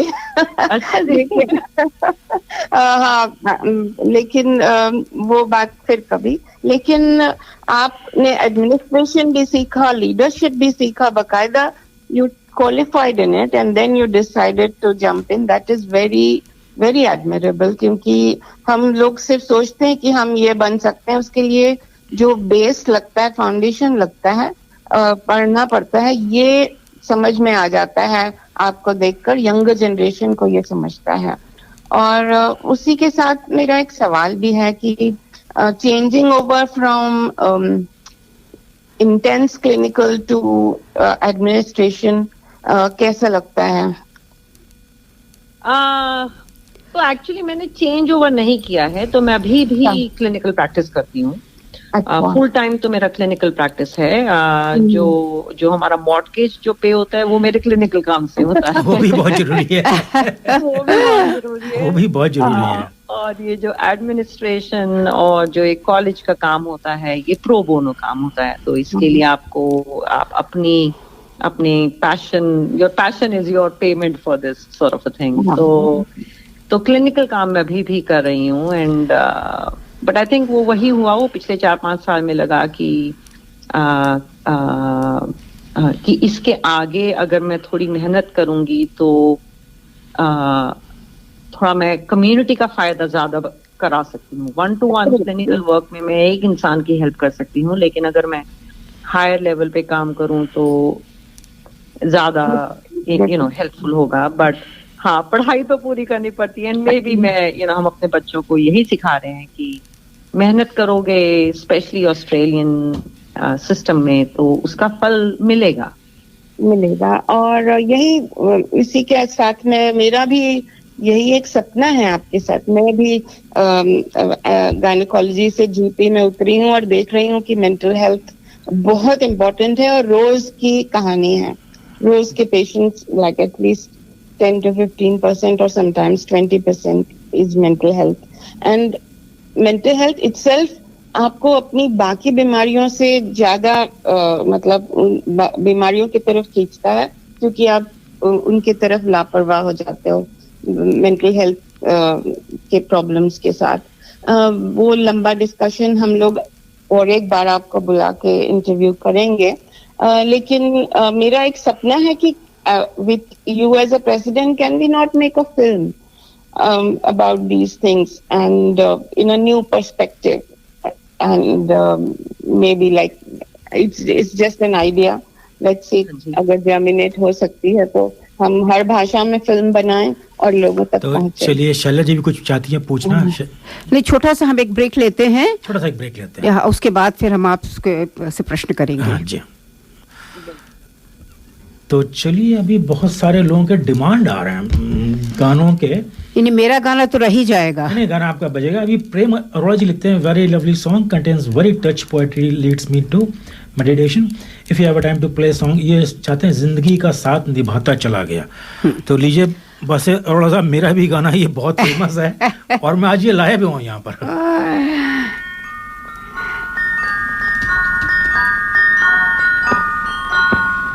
मैं जिंदगी का साथ निभाता चला गया,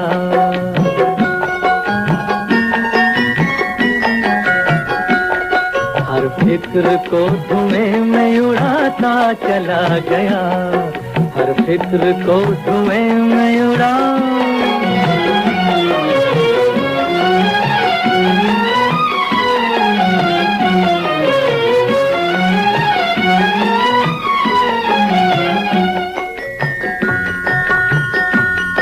बर्बादियों का सोग मनाना फजूल था,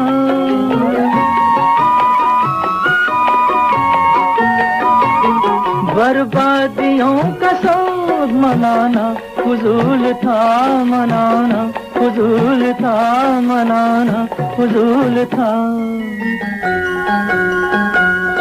बर्बादियों का जश्न मनाता चला गया, बर्बादियों का जश्न मनाता चला गया, हर फिक्र को धुएं में उड़ा.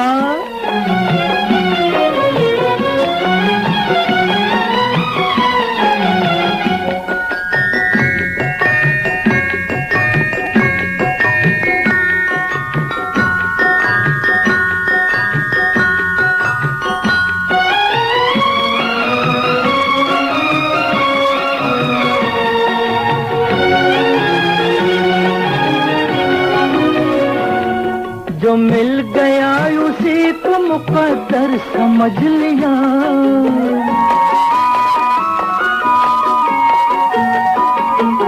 जो मिल गया उसी को मुकद्दर समझ लिया, मुकद्दर समझ लिया, मुकद्दर समझ लिया.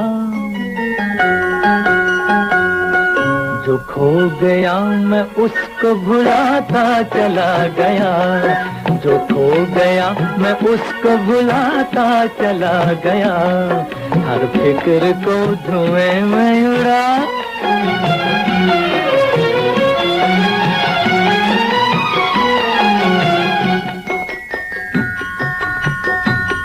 गम और खुशी में फर्क न महसूस हो जहां,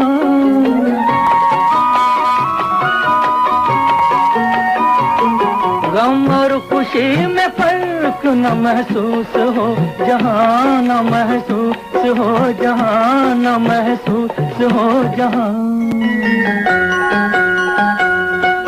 मैं दिल को उस मकाम पे लाता चला गया, मैं दिल को उस मकाम पे लाता चला गया, मैं जिंदगी का साथ निभाता चला गया, हर फिक्र को धुएं में उड़ाता चला गया। क्या खूबसूरत गाना था, साहिर लुधियानवी का लिखा हुआ। जी हाँ, देवानंद पे फिल्माया गया था, बहुत ही खूबसूरत फिल्म थी हम दोनों। जी हाँ, जी हाँ। हाँ, तो शैला जी आप एक प्रश्न करना चाह रही थी, आप कौन सा क्वेश्चन आपका?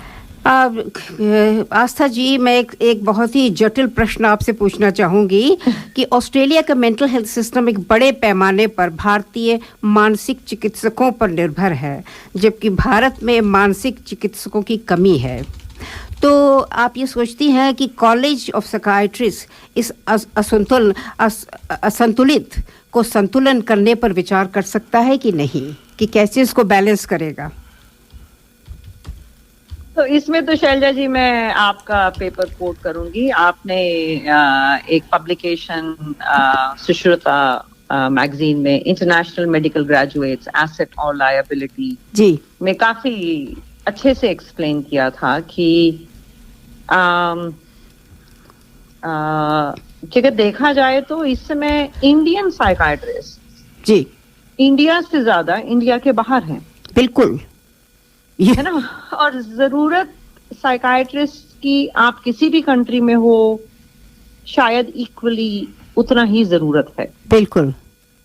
और जबकि जो डेवलपिंग नेशंस हैं जैसे इंडिया, डॉक्टर्स ट्रेनिंग को काफी सब्सिडाइज करते हैं जी। और अगर जैसे मैं अपने बारे में जब मैंने आपको पेपर पढ़ा तो मैंने सोचा, अपना भी याद है मुझे, मैं लेडी हार्डिंग मेडिकल कॉलेज में सारी पढ़ाई करी और हॉस्टल में भी रही। हॉस्टल में 24 आवर्स केयर, सपोर्ट, खाना पीना। एंड आई थिंक मैं साल का, मेरे ख्याल से मेरे पेरेंट्स 5,000 रुपए से ज्यादा नहीं दिया था शायद, जहां तक मुझे अभी याद है। तो इन अ वे द डेवलपिंग कंट्रीज काफी सब्सिडाइज करती हैं, लेकिन उसका इन अ वे फायदा wealthy countries Australia, US, UK को ज्यादा हो रहा है। उसकी तो उसके बारे में तो कोई क्वेश्चन है ही नहीं।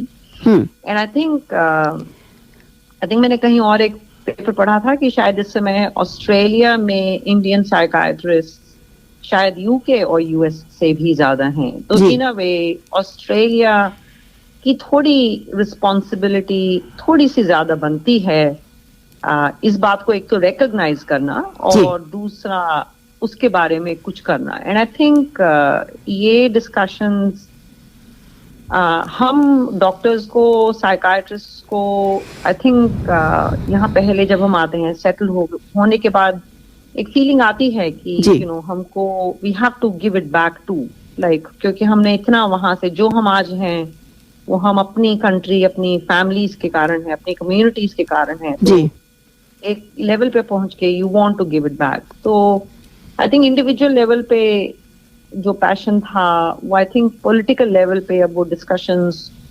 होनी शुरू हो गई हैं। आई थिंक अभी प्राइम मिनिस्टर एंथनी अल्बनीजी जब इंडिया गए थे तो उन्होंने प्राइम मिनिस्टर नरेंद्र मोदी जी के साथ एक joint statement I think declare किया कि एक तो हम एक दूसरे की क्वालिफिकेशंस को रिकॉग्नाइज करेंगे जी, और दूसरा फिर हम मतलब इंडिया और ऑस्ट्रेलिया अपॉर्चुनिटीज ढूंढेंगी जिसमें मेंटल हेल्थ में कुछ हम एक साथ काम कर सकें।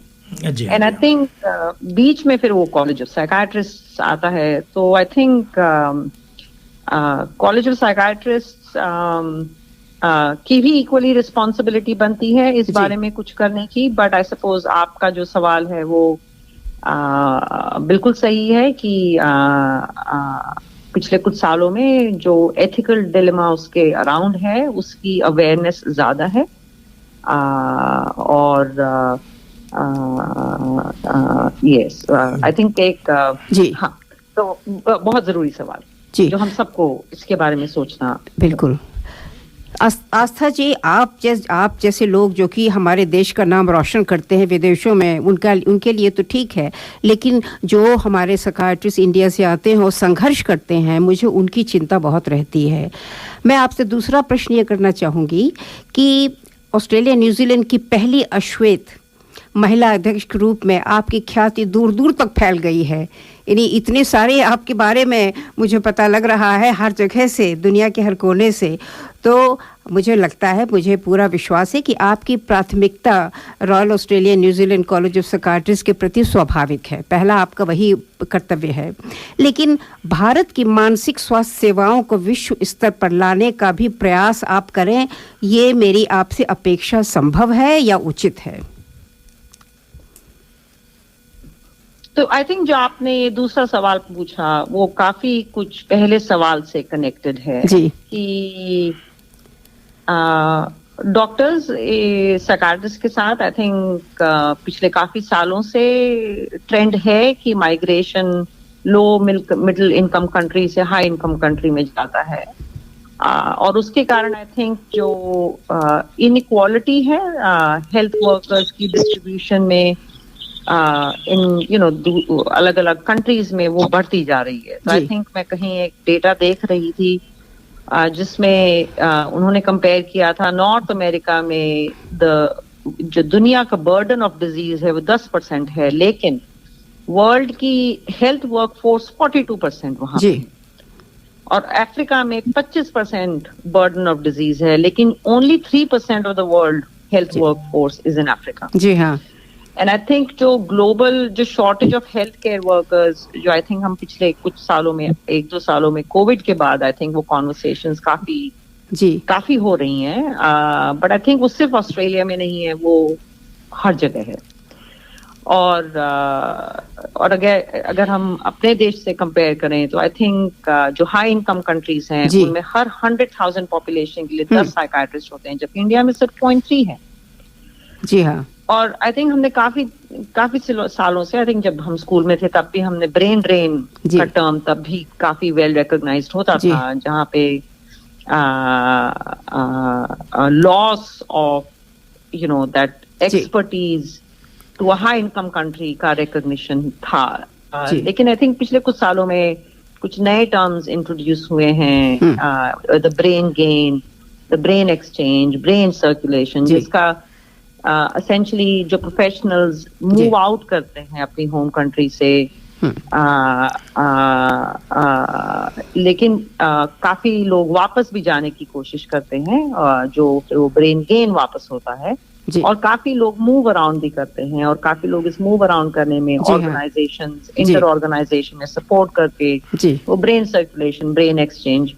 तो मेरी उम्मीद यही है कि इस स्पेस में हम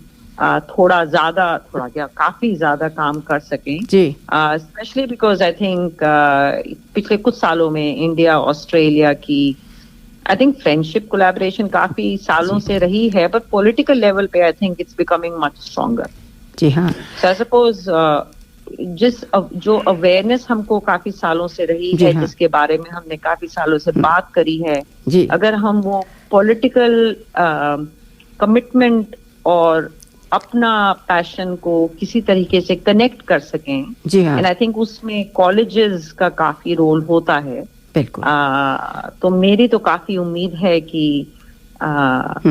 इस स्पेस में मैं कुछ काम कर सकूं, एंड आई थिंक हमारे काफी साइकियाट्रिस्ट हैं। मैं एक पेपर पढ़ रही थी डॉक्टर नागेश पाई का, जिन्होंने एक्चुअली स्टेप्स में लिखा है कि कैसे RANZCP हम एक दूसरे को हेल्प कर सकेंगे, बोथ कंट्रीज, और दुनिया बहुत छोटी जगह हो गई है, like in the sense through internet, through short times of travelling, हम सब एक दूसरे के काफी करीब हैं। तो आई एम होपिंग कि अगले, अब मेरे पास ये 4 साल हैं जिसमें मैं कुछ काम कर सकूं एक नेशनल और इंटरनेशनल लेवल पे। तो होपफुली आपके सपोर्ट से, आपके साथ से, और आप नहीं, हम लोग बिल्कुल बाकी लोग हैं जो पैशनेट हैं, हम सब मिलके कुछ कर सकें।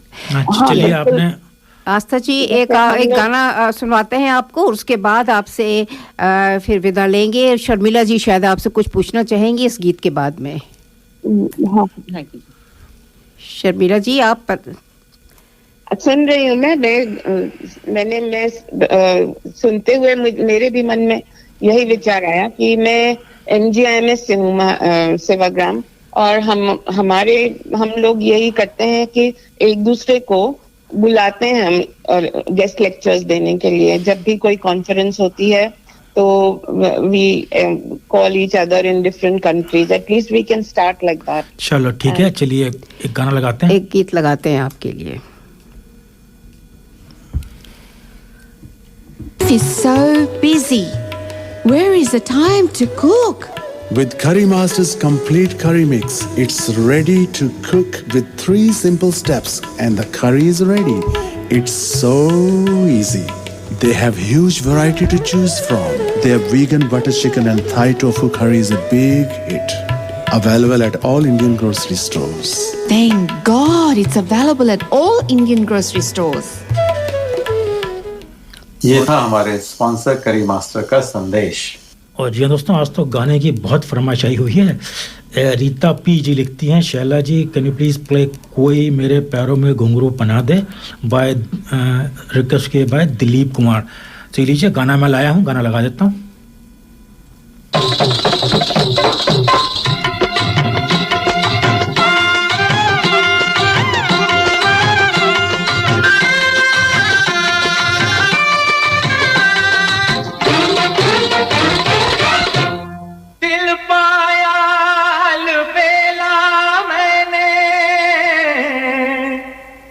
तबीयत मेरी रंगीली हाय,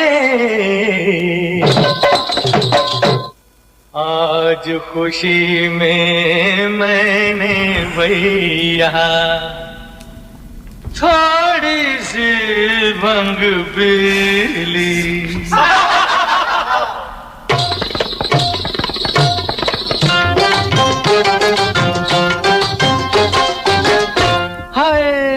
मेरे पैरों में है, मेरे पैरों में घुंघरू बंधा दे तो फिर मेरी चाल देख ले। मेरे पैरों में घुंघरू बंधा दे तो फिर मेरी चाल देख ले। जरा जम के भैया मोहे लाली चुनर, मोहे लाली चुनरिया उड़ा दे तो फिर मेरी चाल देख ले। मेरे पैरों में घुंघरू बंधा दे तो फिर मेरी चाल देख ले। क्या चाल है तोरी? जरा झूम ले गोरी।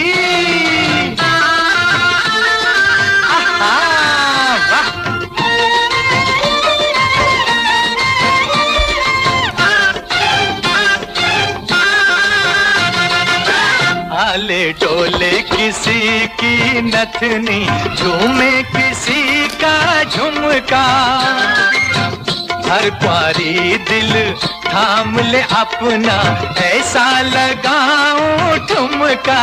कैसे भला? ऐसे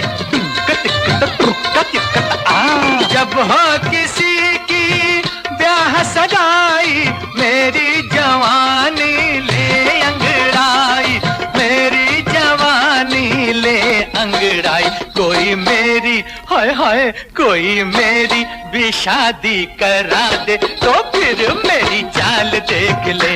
मेरे पैरों में घुंघरू बंधा दे तो फिर मेरी चाल देख ले।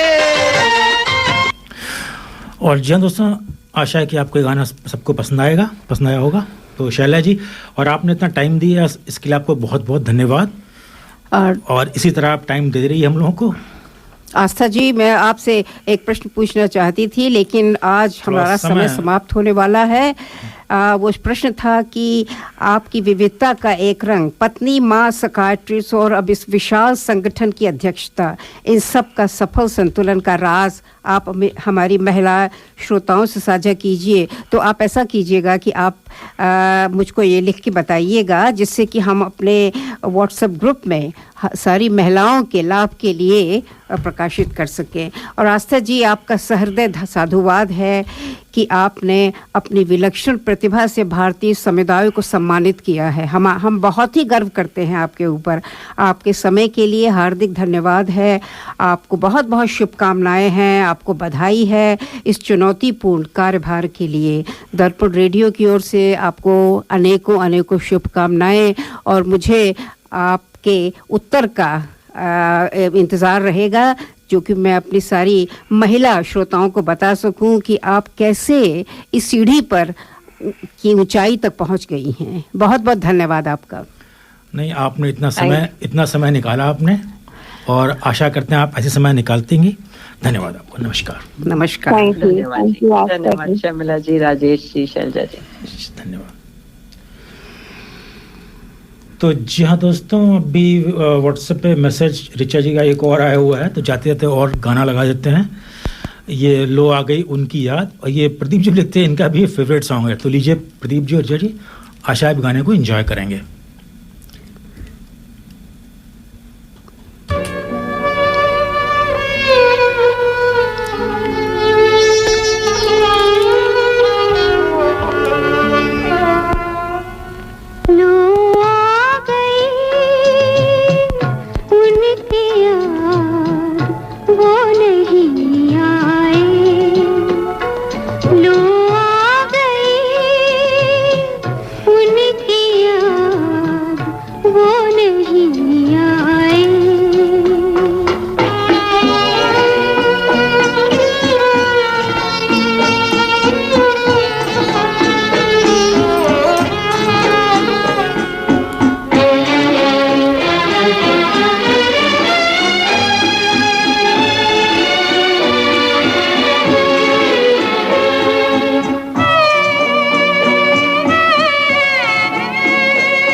तो जी हाँ दोस्तों, हमारा समय अब समाप्त होने जा रहा है।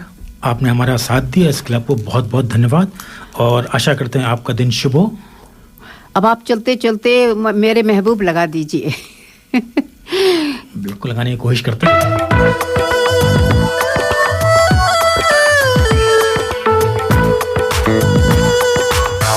You have been listening to The Hindi Show. Join us next Sunday to contribute and provide feedback on anything you heard today. Contact us on feedback@dapanradio.org.au. आप सुन रहे थे हिंदी कार्यक्रम। हमें हर रविवार सुनिए सुबह 9 बजे से। अपने विचार भेजिए आज के कार्यक्रम के बारे में। ईमेल कीजिए feedback@dapanradio.org.au। और जी दोस्तों, चाहते थे आपके लिए अच्छा सा गाना छोड़े जा रहे हैं, नज़म नज़म का।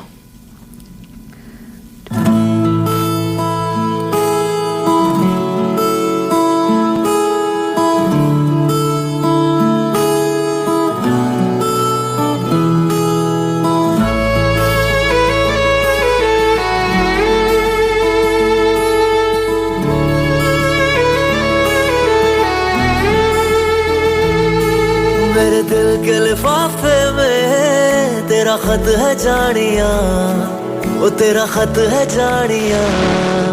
ना चीज ने कैसे पाली किस्मत ये जानिया वे, ओ मेरे दिल के लिफाफे में तेरा खत है जानिया, तेरा खत है जानिया। ना चीज ने कैसे पाली जन्नत ये जानिया वे, तू नज्म नज्म सा मेरे